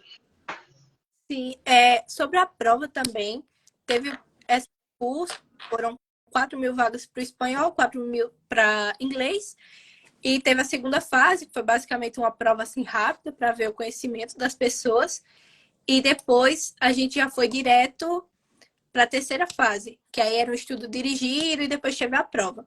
A prova eram 100 questões, tá até aqui, peraí. E eram 25 de gramática, 25 de interpretação, 25 de audição e 25 de vocabulário. Aqui. A gente tinha 3 horas e meia para fazer essa prova. Por exemplo, as primeiras questões eram de áudio e ia passando. Inclusive, no dia o áudio estava horrível. Teve isso. A gente perdeu um tempinho. Sim. A prova, eu acho que a prova não é tão difícil, não. Só é você... Não, eu não achei tão difícil, só extensa. Você tem, é como o Enem. Você tem que estar pronto, preparado, porque é uma prova longa. Mas tirando isso, se você tiver um preparo mínimo, sai tudo de boas. Quem tiver mais dúvida também em relação à prova e quiser ver a minha prova ou a prova das meninas, podem falar que a gente vai mandando. Aí no... Enfim, vamos adiantar um pouco, porque o tempo já está... O nosso tempo já está... Da prova, para adiantar sobre esse negócio de compartilhar a prova, no vídeo que eu fiz sobre a prova, eu botei o link da minha prova, ou seja, já tá lá no meu canal no YouTube, já tá pronto, assim, ó. É só você ir lá, já tá pronto, para eles nem pedir. Quem quiser ver a prova, Elô, tem a prova publicada onde, Elô? No meu canal no YouTube, é só ir na bio do meu Instagram que tem o link do meu canal. Sim, quem quiser pode acessar também. Depois eu vou deixar o link do canal de Elô aqui. Outra dúvida também que o pessoal perguntou, eu vou responder bem rapidinho aqui, é em relação ao dinheiro. Como a gente lidava com as questões financeiras. Primeiro. A outra coisa é que o intercâmbio também é bem importante para você ter um pouco mais de responsabilidade financeira. Porque durante os 4 meses, você tem que lidar com o dinheiro sozinho. Você tem que saber, isso eu posso, isso eu não posso. E não me convém isso, não. Explicando um pouquinho sobre o dinheiro, eu vou falar logo valores que eu não sou esse povo que gosta de estar escondendo ouro, não. A gente recebeu tudo pago pelo governo, as passagens, o passaporte, tudo foi pago pelo governo. Mas a gente recebeu uma quantidade em dinheiro para a gente passar os 4 meses de uma vez. Uma bolsa. Você recebia esse dinheiro, foram 4 bolsas de 1.500, mais uma de manutenção. Ao todo, deu 9.000. E a gente recebeu esse dinheiro todo aqui no Brasil e 1.500 seria pra gente comprar as malas, essas coisas. Eu, por exemplo, não gastei esse dinheiro, comprei com meu dinheiro mesmo, pra evitar tanto gasto. E aí você leva esse dinheiro pro Chile. Bem, qual é a parte do... A sua família, ela não vai receber. É uma família voluntária. Então você tem que ter na sua consciência. Por exemplo, na minha casa era eu e um irmão. E a minha mãe era professora, o meu pai era caminhoneiro e assim, eles tinham uma boa condição, mas a gente consumia bastante. E a gente tinha que ajudar de alguma maneira, porque eles não estavam ganhando nada. Então, por exemplo, às vezes eu comprava café. Um café do grande de 800 gramas, daquele Nescafé, e um pequenininho assim de 100 gramas, dava quase 100 reais, em reais. E a gente ajudava com isso, ajudava, não sei, alguma coisa. Passeios também ajudava, enfim. Eles não cobravam, mas eu tinha consciência de que eles estavam sendo voluntários. Então eu tinha que ajudar de alguma maneira. E Sim, outra coisa. A moeda de lá é bem mais valorizada que o real. Então, isso sai um pouco caro pra gente, quando a gente ia converter o dinheiro. um minutinho que eu vou terminar de explicar aqui é rápido. E você tem esses gastos e tudo mais. Esse dinheiro, as pessoas pensam que é muito dinheiro. Tem muita gente que diz, agora eu tô rico, vou comprar o que eu quiser. Só que não. Você tem que entender que são 4 meses. Acabou aquele dinheiro, o Estado não vai te mandar mais. Então você tem que aprender a lidar com aquilo. Crédito, por exemplo, lá as casas não tem Wi-Fi. Eu tinha que colocar crédito no meu celular. Era mais de 100 reais por mês só de crédito. Com isso, eu tive sorte. Na minha casa tinha Eu internet. tinha que pagar ônibus. Também. Depois, acho que Gente, eles colocaram internet, mas 3 meses eu passei sem. E eu tinha que colocar crédito. Eu tinha. Então, assim, a gente, por exemplo, a gente vai de um país tropical. A gente não usa as roupas que eles usam lá. Então você vai ter que. Sim. Opa! Outra coisa que a gente pode falar sobre o clima seco. Depois Assim, você fala. é toda uma questão de gastos. Então, para quem vai, é uma experiência que você tem que estar ligada na questão de isso me convém, isso não. Não sei, você vai nas lojas, isso me convém comprar, isso não, para esse dinheiro poder render.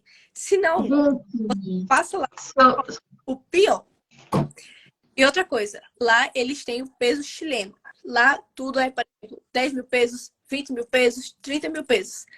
E você tem que meu se Deus, convertendo. Isso aí são na eu tô faixa gastando dinheiro, 20 mil. de 20 mil pesos, 100 e poucos reais. Então, você tem que estar com isso. 2 Outra mil. coisa, outra coisa, cuidado com caixa eletrônico. Tem muita gente que ia sacar lá e o caixa não, tirava o dinheiro da conta e não tirava, não te dava o efetivo. Então, cuidado. Eu acho que com dinheiro é aquele momento onde você vai aprender a lidar com o seu próprio dinheiro. Porque muita gente acha que nunca tinha pegado uma quantidade de dinheiro tão grande, tão excessiva. E ter que lidar com isso acaba que assusta um pouco, mas dá tudo certo se você tiver controle. Controle. Em relação ao dinheiro, eu gastava muito. Todo mundo dizia, Vitória, esse dinheiro não vai durar uma semana. Mas deu tudo certo no final. Quem quiser complementar, pode falar. Eu mostrei as notas de 5 mil nem de 10 mil, que eu não tenho. Eu tenho Eu tenho moeda aqui também. Vocês querem ver, irmão? Eu acho que eu tenho uma de 1.000 por aqui. Deixa eu achar. Tá por aqui. Mostrei de 1.000. Aqui é uma moeda de 10 pesos, no da prato direito. Aqui é uma moeda de 100. A de Uma moeda 1.000, de 50. 1.000 pesos. É massa. 1.000 pesos É linda. E aqui é meio transparente. é tipo plástico, gente. É, Eu me ônibus. Um ônibus lá era 1.000. Vale. 20 mil eu pagava num casaco, por exemplo. E outra coisa que você tem que orientar. Sacar dinheiro em outro país tem uma taxa. E essa taxa é cara. Por exemplo, você saca 700 reais e você paga 100 reais de taxa. Então, você tem que estar pronto para isso também. Evitar gastos. Não sei. Ai, uma coisa também que o pessoal sempre diz. Trazer presente para todo mundo. Se eu pudesse, se eu tivesse a oportunidade, eu tinha trazido presente para todo mundo. Mas eu via que naquelas condições, naquele momento, não era a escolha certa. Então, tem isso de escolha. Às vezes, não sei, tinha 10 casacos lá, se fosse aqui no Brasil, se eu gostasse de 2, eu levava os 2. Lá no Chile, eu dizia, não, eu preciso de um casaco, então eu vou levar somente um casaco, que é o que eu estou precisando. Meu Deus, eu tô parecendo uma velha falando, que horror. Sobre essa questão de Eu tô presente, parecendo aquelas velhas chatas. eu não diria que eu traria para todo mundo. Porque depois que eu cheguei lá, eu vou ter a mentalidade seguinte. Presente eu só vou levar para pessoas que me convencem, são importantes para mim e que realmente manteram contato comigo durante o intercâmbio. Por quê? Porque não foram todas as pessoas que manteram contato comigo. Não foram todas. E realmente, como eu disse, eu só trouxe para pessoas importantes. E assim, é uma experiência sua. Você que viveu, você que tem que trazer recordes na sua mente para você. Quem viajou Sim, foi você. Não adianta você trazer milhões de presentes, sendo que você não tem nenhuma vivência. Sim. Então, é o que eu falo. Em relação a dinheiro também, uma coisa que o pessoal sempre diz, eu vou pelo dinheiro. Tinha gente que falava, eu vou porque é muito dinheiro, velho. Só que não é essa quantidade. Quando você chega lá, você percebe que as experiências são bem mais valiosas que o dinheiro. Sim, você percebe que momentos são mais importantes do que o dinheiro, do que qualquer coisa.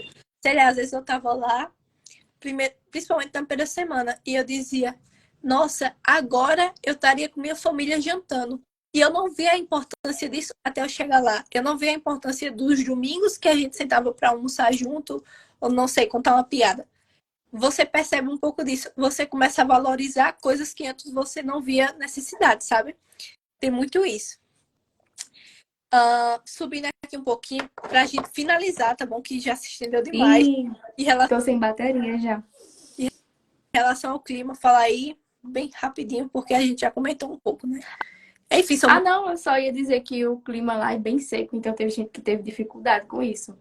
O nariz sangrou. meu Enfim, sangrado. porque a gente tá acostumado com o clima úmido, com o ar mais úmido. E também isso de que, por exemplo, às vezes tem gente que se incomoda muito com a questão de que você precisa usar muita roupa. Isso me incomodava, porque não era uma coisa que eu estava acostumada. Ou não sei. Também tem a questão de que é a neve, assim. Por exemplo, a gente foi na neve. Sim. Eu tinha a noção de que a neve era, sei lá, fofinha, igual nos filmes. Bolinha assim. Dura. É dura. É dura e dói as mãos você pegar porque é gelo. Não é. Eles têm, tipo, umas maquininhas para deixar aquelas bolinhas, para fazer de neve e tudo mais. Mas não é encantado como nos filmes, sabe? Sim. Na verdade, é diferente. É uma geladeira, literalmente. E não é tão bom. Uma coisa. Quando eu fui na neve, eu tava com muito calor. Eu sentia. Eu nunca pensei que ia sentir calor na neve. Sim. Eu achava que ia morrer de frio. Aconteceu isso também no dia que eu fui. Também, Dava pra ir assim de camiseta. sim. E não tava frio. Não. Dia que eu tava frio também. Porque, tipo assim, quando eu fui um dia antes de eu voltar pra casa. Eu fui no dia 26. Aí, tipo assim, eu me lembro que no dia que eu fui tinha muitos brasileiros. Aí eles estavam todos equipados assim, né? Eles, que frio, que frio, que frio, eu não aguento frio. E a minha gente não tá fazendo nem frio. Eu acho que a gente perdeu a sensibilidade eu também. Perdi, porque quando eu cheguei aqui, todo mundo ficava, tô com frio. Porque tava mais frio aqui, né? E eu tava com calor. Eu também, porque, tipo, minha mãe bota meia, blusa e eu, mulher, eu tô morrendo de calor. E ela, não tá frio. Eu, não, mulher, não tá frio não, pelo amor de Deus.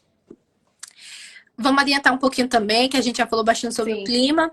Falando um pouquinho sobre a volta para casa. Elô pode falar como foi o dia. A gente voltou dia 27, vou só complementar aqui. A gente voltou nesse dia 27 e tá pertinho de completar o mês que a gente voltou. Hoje é dia 18, então falta 9 dias. Sei, 9 dias. Enfim, sobre a volta para casa, para mim foi um dia triste, porque eu deixei pessoas que para mim eram importantes. Pessoas que eu fiz muita amizade, pessoas que foram importantes para mim desde o dia 1 que eu cheguei lá. A minha família, eles foram me pegar no aeroporto quando eu cheguei e foram me levar também no aeroporto quando eu fui embora. Foi meu pai e a minha mãe. Minha irmã não pôde ir porque ela tinha questões da universidade. Mas teve uma questão de tratamento também, discordando. Eles estavam um pouquinho zangados nesse dia. Eu não sei porquê, mas estavam. Comigo, ficaram me apressando e mandando eu entrar. Tanto que eu não consegui nem tirar uma foto direito com a minha família. A gente saiu com cara de choro, mas tudo bem. Eu passei pela pena chorando. Nem brigaram comigo, nem nada. Eu acho que ficaram com pena. Nesse dia, quando a gente saiu do Brasil, Geralda Vitória tava chorando. No dia que a gente saiu do Chile, quem tava chorando era eu. Eu quem tava chorando nesse dia. Mas tirando isso, essas partes tristes de despedida, porque dizer está pronto é difícil. É mais difícil você voltar para sua casa do que você sair da sua casa, porque dói mais. Porque você tem que deixar para trás laços que você E fez. quando a gente tá indo, a gente sabe que... E quando a gente tá indo, a gente sabe que vai voltar para casa, vai reencontrar todo mundo. E lá não, a gente não sabe se vai voltar lá algum dia, se vai ver todo mundo. Eu acho que isso é o que torna assim um pouco mais triste. E sabe uma coisa que é porque você sabe que é o momento que acabou. O que você viveu, você viveu. O que não, acabou ali, sabe? É porque é como se, tipo, você muitas vezes, não sei, espera o fim, que era o meu caso, que tipo assim, quando tava na última semana, eu dizia, meu Deus, é tão perto de eu voltar, e eu não acreditava que tava perto de alguma maneira. E quando eu tava no aeroporto, que eu tava me despedindo, eu disse, meu Deus, e agora? E se um dia eu quiser voltar, como vai ser? Porque eu não sei quando eu vou voltar a ver, sabe? Então, por exemplo, eu tinha um priminho que morava comigo de 8 anos, e ver ele chorando me dava uma dor. E saber que eu não ia estar ali cuidando dele, de estar ajudando ele. E olha que eu nem gostava de criança. Mas assim, me deu uma dor porque eu me apeguei a ele. E eu sabia que eu não ia mais ver ele. Você tá entendendo? Então, é aquele momento final. Acabou. Não tem mais o que fazer. Sim, eu vi muito isso, que teve muito brasileiro que não via a hora voltar. E não viveu e não aproveitou o que poderia ter aproveitado nesse tempo e nessa oportunidade, porque você não sabe quando vai viver mais uma experiência dessa ou quando você vai voltar. Por isso que uma está pronto dói. E quando você vai reencontrar as pessoas, né? Porque realmente dói deixar as pessoas que você conheceu, as pessoas que você fez amizade. Porque, querendo ou não, é uma experiência extensa. Para mim, 4 meses é muita coisa. Sim. Também. É muita coisa e é coisas diferentes que você sabe que aqui não vai ter mais. Então, tem toda essa questão. Uma coisa também, para a gente finalizar, né? O pessoal já está aí morrendo. Já entrou e saiu 500 pessoas, mas para finalizar, é em relação... Tá, tem uma pergunta aqui se vocês estão mantendo contato com alguém de lá. Eu mantenho contato com minha tia, com meu priminho, com a minha mãe também. Só que dói um pouco, porque você sabe que não vai estar ali para ver as pessoas. Então, é como se você falasse ao mesmo tempo doesse, assim, sabe? É um pouco estranho. Eu não sei, mas eu sempre ligo. Hoje mesmo, quando terminar a live, eu vou ligar para minha tia, porque é o dia de eu ligar para ela. Sexta-feira é o dia que a gente liga, porque é o dia que ela sai cedo do trabalho, minha mãe também. Aí eu sempre ligo para ela e pro meu priminho. E aí aquela coisa. Aí liga, aí meus pais não falam espanhol e nem ela fala português. Aí fica meu pai, olha isso aqui, ó. Aqui, ó. E ela fala e ele, é o quê, homem? Então, tem toda essa questão. Olá, tio Herman, como estás? Teu tio tá aí, é? Uma coisa boa. É o marido de Kerima, o que queria me levar pra casa dele. Ah, O esposo da coordenadora. Esse, Papauevo. Tchau, Papauevo. Sim, eu também mantive contato com a família. A gente faz chamada de vídeo às vezes. E a gente tem um grupo da família. Tudo que a gente tá fazendo de diferente, a gente tira uma foto e... Ah, tô fazendo isso agora. Tô indo pra tal lugar. Às vezes a gente manda uma foto na escola e fala assim, por que não? Por que vocês não vêm retirar a gente mais cedo? E eles, como? essa relação que você cria que às vezes você nem percebe. Porque é uma coisa natural. É igual regras. O pessoal sempre diz, como é as regras em outra casa? Você vai aprender. Porque eles não vão chegar e vão dizer, você tem que fazer isso, isso e aquilo. você vai aprender com andamento. É igual isso de carinho. Muitas vezes você não vai perceber a necessidade de uma pessoa até você não ter mais ela. Isso é o que acontece. Para finalizar, eu vou falar um pouco sobre os terremotos. Para quem não sabe, o Chile é um país sísmico. Orros nessa questão, país sísmico. Não sou muito boa em geografia, mas eu vou tentar explicar o básico aqui para vocês. As placas tectônicas, já não sei se tem alguma professora ou um professor de geografia aí, mas é como se fosse assim, juntadinhas, ligadinhas.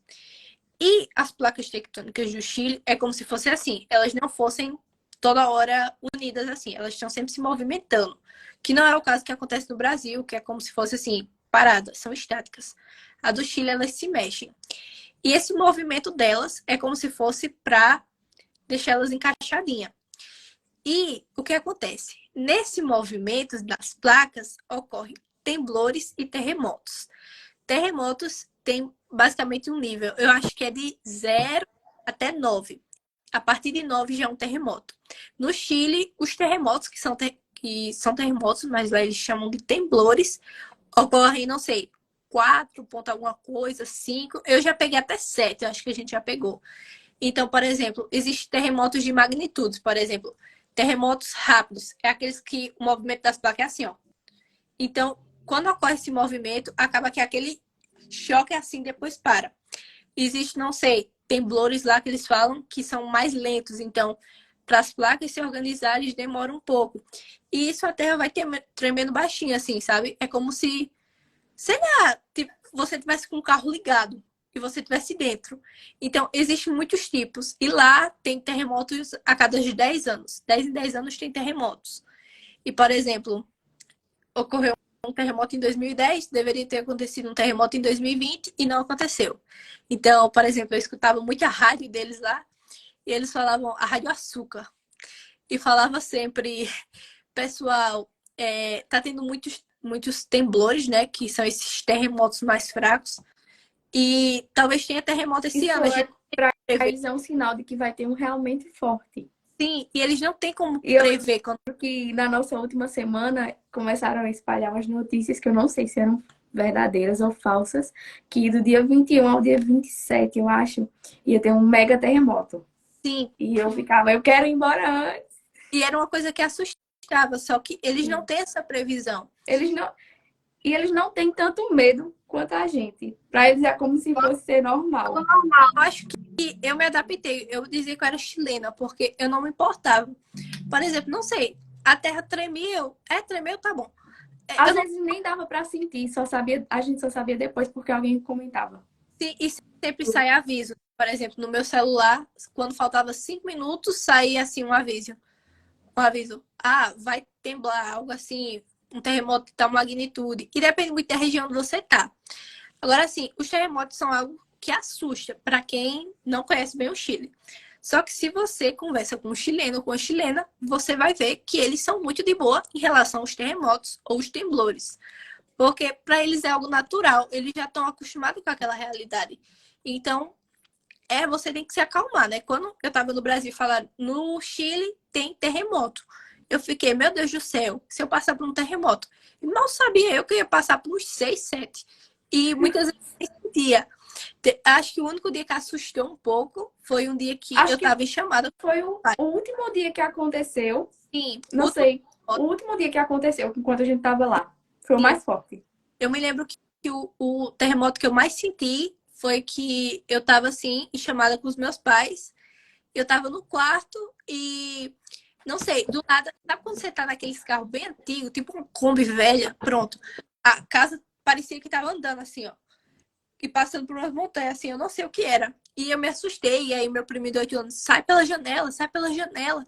E a gente saiu e tudo mais. E eles também têm uma preparação, por exemplo, as escolas, os alunos, sabem? Se o sinal toca muitas vezes, Sim. sair para fora. Então, eles têm toda essa preparação. E eu disse assim, do primeiro terremoto que passou, eu disse, ainda bem, pelo menos eu vi como é um. Não, a gente não estudava nas mesmas escolas. Sim. Eu morava em Panqueuí, na minha primeira casa. Depois eu fui para Putaendo. E eu continuei estudando na escola de Panqueuí.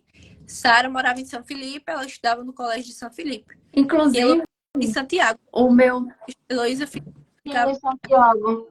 o No meu, colégio Marcelo Paz. O meu era o colégio Panqueu. o meu primeiro temblor, eu tava na escola no meu primeiro dia de aula. E minha escola era bem grande, tinha 3 andares. E minha sala ficava no terceiro andar. Todo dia eu tinha que morrer para subir aquela escadaria enorme. E eu lembro que nesse dia era o primeiro dia de aula, a gente não conhecia. E como era uma escola muito grande, a gente não conhecia muito meus caminhos. E de repente começou a tremer e tocaram uma sirene e a gente tinha que descer correndo. E era todo mundo assim descendo a escadaria de uma vez. E eu, o que é que tá acontecendo? E eu não sabia que era um temblor, né? Então, até entender, eu tinha visto crianças chorando. Eu achei que a escola estava até pegando fogo, porque tinha gente com extintor assim pelo corredor. Sim. Por exemplo, minha mãe era professora de crianças. E teve um dia que eu tava na escola, esperando o ônibus na escola dela. E, tipo, ela é de professora de pré-kinder, que seria maternal, jardim 1. E eu me lembro que, tipo, teve um temblor e, não sei, as crianças estavam muito, porque era muito pequenininho, né? Eles não entendiam. Aí, tipo, eles corriam, aí vai pra debaixo da mesa, vai pra debaixo da mesa. E, tipo, tinha aquele choque assim, depois que passava, ficava tudo tranquilo. Só que, realmente, assim, é uma coisa diferente, porque aqui no Brasil a gente não tem. Só que, ao mesmo tempo, é uma sensação boa. Sim, é Não muito sei, interessante. sabe? Eu dizia, Sim. véi, que coisa diferente, não tem isso no Brasil, sabe? E até, gente, no avião, no segundo voo que a gente pegou, teve turbulência.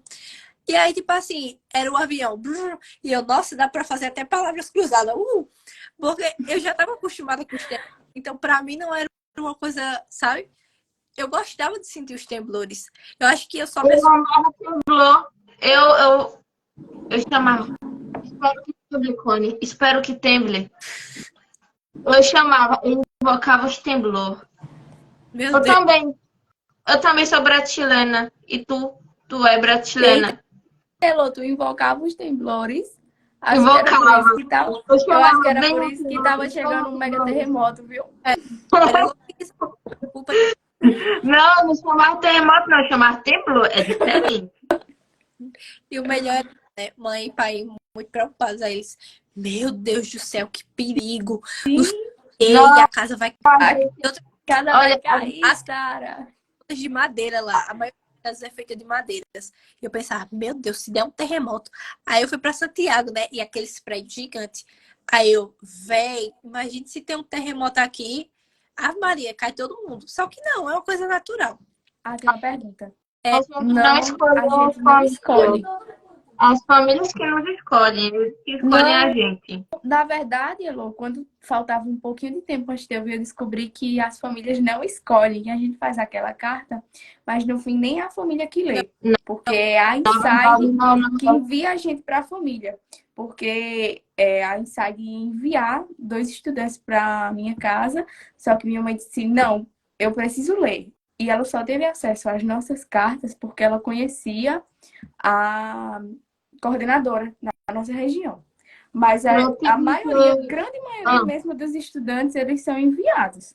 Isso foi o que a minha coordenadora disse pra gente. na Depende. verdade, não assim, depende. Por exemplo, em Santiago, que é a coordenadora, nossa coordenadora, melhor coordenadora de região metropolitana, Kerima Marleno, ela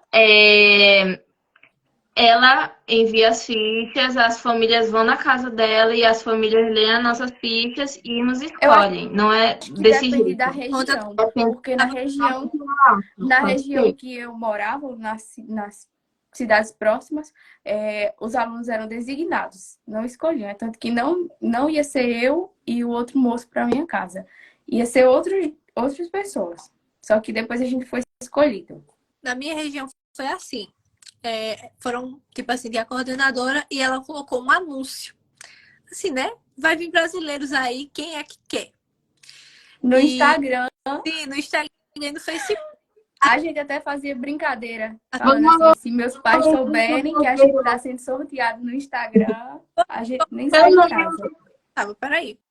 E, tipo assim, foi basicamente a família dessa mulher e, tipo, cada brasileiro ficou na casa de uma pessoa. E aí teve minha mãe que ficou por fora, que conhecia ela, enfim. Sobre mudar de cidade, por quê? As meninas continuaram na mesma cidade por todo o intercâmbio. Eu troquei de família porque eu não me adaptei à primeira. Nem eu, nem a brasileira que estava comigo. Então, eu troquei de família. E aí, enfim, foi basicamente isso. Minha primeira mãe foi por conta, tipo assim, que ela viu. Pelo que eu entendi, era assim, eles mandavam fotos. Você tem essa menina e essa outra. Eu não mostrava carta nem nada. Qual que você escolhe? E aí, pelo nome, alguma coisa assim, eles decidiam. E na segunda casa, eu meio que fui escolhida porque a mulher lá, minha mãe, a segunda mãe, ela me conheceu e viu que eu estava passando por uma situação difícil e resolveu me receber na casa dela, mas ela já tinha uma filha brasileira. E aí era eu e outra irmã. Acho que deu para entender mais ou menos, né? Esclarecendo a questão dessas fichas. As nossas fichas a gente preparou direitinho, mas o que chegou na Insight Chile foi que não chegou carta da gente, não chegou foto. Só chegou a primeira página. Foi isso que Mauro e Christian me falaram, porque eu tinha até perguntado a eles, porque meus pais têm as fichas de todas as meninas que eles já receberam. E as fichas de Yane, Milene, Ana Luísa eram completas. A minha não, só tinha a primeira folha. E eu perguntei por quê. Eles foram me explicar. E isso é uma responsabilidade da coordenação do Brasil, porque eles não enviaram certinho as fichas. Não chegou carta, não chegou foto, nada. Eu não sei muito bem dessa questão, é porque assim, ficou brasileiros em todas as partes do Chile. Então, cada região tinha um coordenador e cada coordenador Acho que só não ficou gente pro norte, não sei. Ficou. Mas pro sul ficou? do norte ficou. Então, tipo assim, eram muitos coordenadores, eram 99 estudantes, então tem toda essa questão, sabe? Não tem como a gente saber de verdade como foi em cada região, porque são muitos coordenadores e cada um pensa de um jeito, faz de um jeito. Por exemplo, onde a Heloísa estava, a coordenadora dela fez de uma maneira. Onde Sara estava, foi de outra maneira. E onde eu estava, foi de outra maneira também. Então, a gente não é o mesmo sistema para todas as partes do Chile. A única coisa que a gente sabe, né, que isso é unânime, é que nenhum aluno escolhe a sua família. São as famílias ou a coordenação que escolhe. É isso. E em caso de troca também, tem como. Em relação à troca de família. Era difícil trocar de família. Um beijo, Mari. Assim, eu vou explicar um pouquinho mais, vou aprofundar um pouquinho mais nessa questão. Eu tive problema durante todo o mês com a primeira família. E eu não havia falado para a coordenação nem do Brasil, nem da que estava no Chile, porque eu pensava que ia melhorar as coisas. Por exemplo, a gente fazia muito trabalho de casa e a mulher falava que a gente não fazia nada, que a gente era preguiçosa, falava que a gente comia demais, falava que a gente não ajudava ela, que a gente não era filhas que ela queria, que a gente, por exemplo, era uma vergonha para ela porque ela estava fazendo uma reforma na casa dela e ela estava gastando muito e a gente era mais um gasto. E a gente foi falando tudo isso para a coordenação do Brasil. Eu e minha irmã, que estava do Brasil também, a gente falou isso numa quarta. E no domingo, a gente trocou de família por conta de outra questão maior que passou na casa. Não por conta dessas questões em si, mas por uma questão maior. E essa questão maior, quando aconteceu, a gente falou no sábado e, como eles dizem no Chile, al tiro, trocaram a gente. Ao tiro, tipo assim, no mesmo instante que eles souberam de algo que tinha acontecido, eles trocaram. Então, eu acho que foi quarta, quinta, sexta, sábado, domingo. Foi questão de 5 dias. Mas até então eles iam fazer só uma conversa na minha casa, com a família e tudo mais, só que acabou que não deu certo. E aí a gente trocou. E tinha 2 famílias querendo me adotar já, da região. Então, assim, já tinham pessoas querendo me adotar, aí foi mais rápido. Foi bem rápido, na real. E foi basicamente isso. Então, não é difícil trocar de família. Tem que ter um motivo. Você tem que falar. E tem que ter um motivo. Sim. Porque não adianta você falar, eu não quero ficar com essa família, porque, não sei, eles comem uma comida que eu não gosto. Tem que ter um bom motivo. Porque, não sei, se você chegar e dizer, olha, eu não tô gostando porque aqui eles dormem cedo e no Brasil eu dormia tarde. Eles não vão te trocar. Agora, se você chegar e dizer, tá acontecendo isso, que é um problema, ou tá acontecendo isso que é um problema meu de segurança. Eu não estou em segurança nessa casa. Aí eles trocam assim, porque é uma responsabilidade. Então, é o que eu tô dizendo, depende muito de cada situação. Mas, pelo que eu sei, todos os intercambistas que falaram que tiveram problema com as famílias, eles trocaram muito rápido. Isso, assim, eu agradeço de verdade. E eles deram todo o apoio para mim quando eu troquei de família. Eu me lembro que a primeira semana eu fiquei destruída, eu chorava muito, eu fiquei muito mal. E falaram, não, Geralda, você não tá bem. E, no caso, a gente precisa te trocar de família, e a menina que tá com você também. E você vai continuar numa psicóloga, porque você não tá bem. E eu tive todo um apoio, sabe? Todo um apoio de verdade, que eu não sei como seria se eu não tivesse esse apoio. Como fizeram para trocar. Eu me lembro que no domingo o coordenador ligou para nossa mãe lá e falou que não estava dando certo. Ela perguntou, né, o que ela achava. Ela disse que estava tudo bem na casa. Claro, desempregada. Aí ela falou, não, tá tudo bem aqui e tal. Aí ele falou, não, é melhor as meninas trocarem de família, porque não tá dando certo nessa família. E aí ela falou, tá certo, a gente troca então. E nisso, quando o coordenador estava ligando para ela, a gente já tinha ido para o nosso quarto e já tinha feito as malas. E quando disse, as meninas vão trocar de família, depois de uns 10 minutos, chegou a coordenadora e levou a gente. Foi simples e a gente foi para outras casas. Eu tô ficando sem carga. Meu celular vai descarregar. Eu acho que a gente se alongou demais, deu 2 horas, Sim, quase 2. a gente combinou meia hora, 40 minutos. Eu cheguei aqui, eu dei nem boa noite, já disse, gente, vamos começar. Que eu disse, vai ser 40 minutos, mas a gente se alongou bastante mesmo. Mas eu acho que foi muito boa a conversa. Eu espero de verdade que vocês tenham tirado as dúvidas, que vocês tenham Que gostado. tenha ajudado, que ajude os próximos intercambistas. Sim. E outra coisa, eu sempre falo que a gente está aberta para discussões, para qualquer coisa. Sim. Se você quiser alguma dica, alguma ajuda, podem falar com a gente, que a gente vai auxiliar vocês. E é isso. Intercâmbio é viver, é ter experiência, é crescer, é fazer o que você nunca imaginou, é você apresentar a sua cultura e receber a cultura do outro. É isso, eu só tenho a agradecer, de verdade.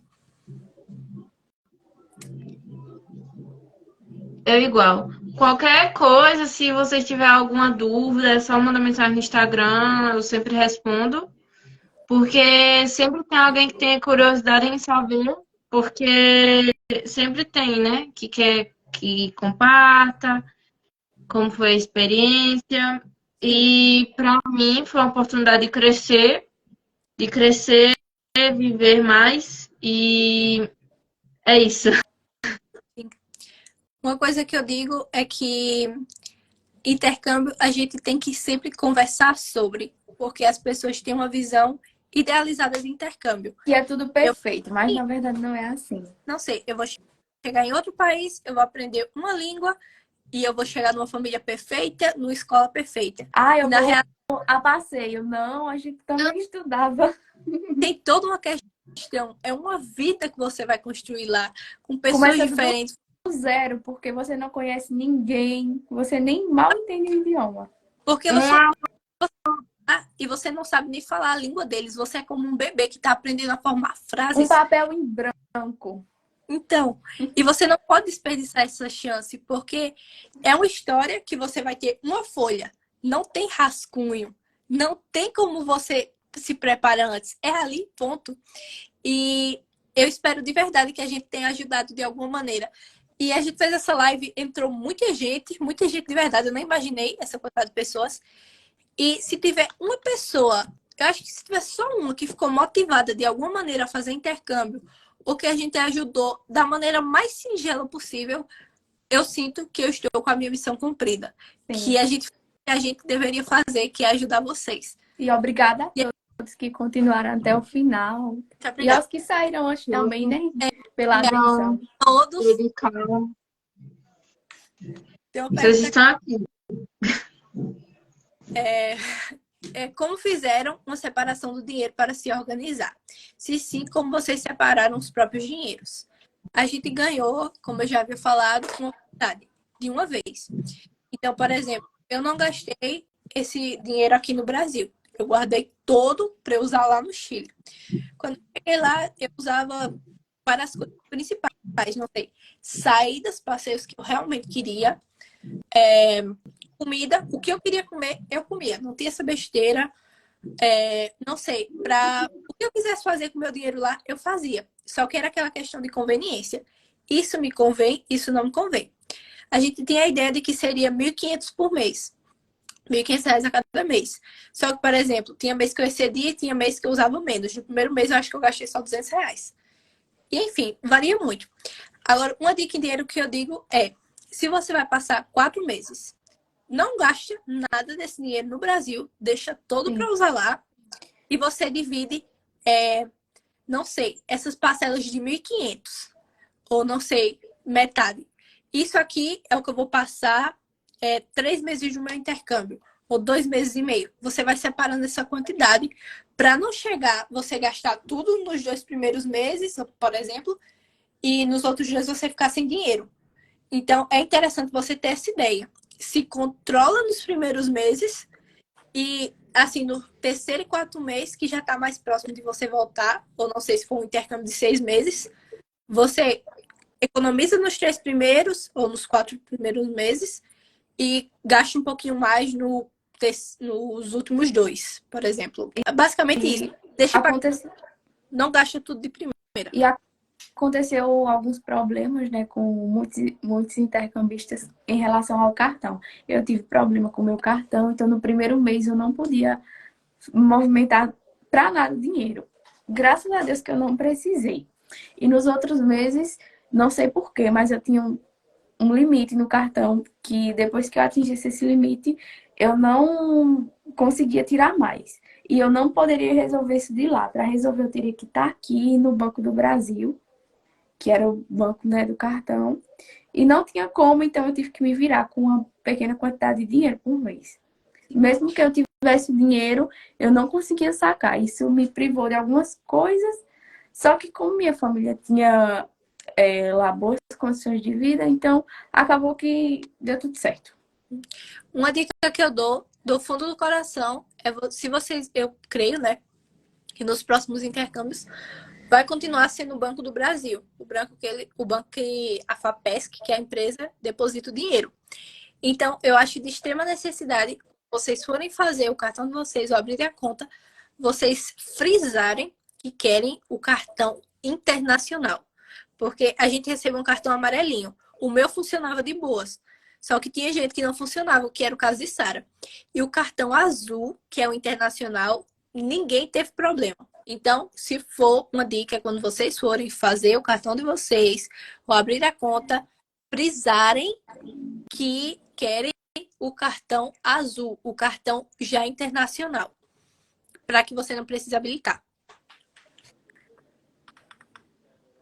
É isso. É isso. Tchau. Eu acho que foi muito bom. A gente entendeu demais. E agora eu quero dar tchau e dizer muito, muito obrigado por todo mundo que ficou aqui. De verdade. Obrigada pela atenção. Obrigado. Um beijo. Viva Chile, como se tomaré. Não fale, não abra essas coisas, gente, pelo amor de Deus. Ninguém sabe. É isso. Enfim, beijo. Agradeço profundamente. Tchau. É isso. Tchau. Tchau. Besito.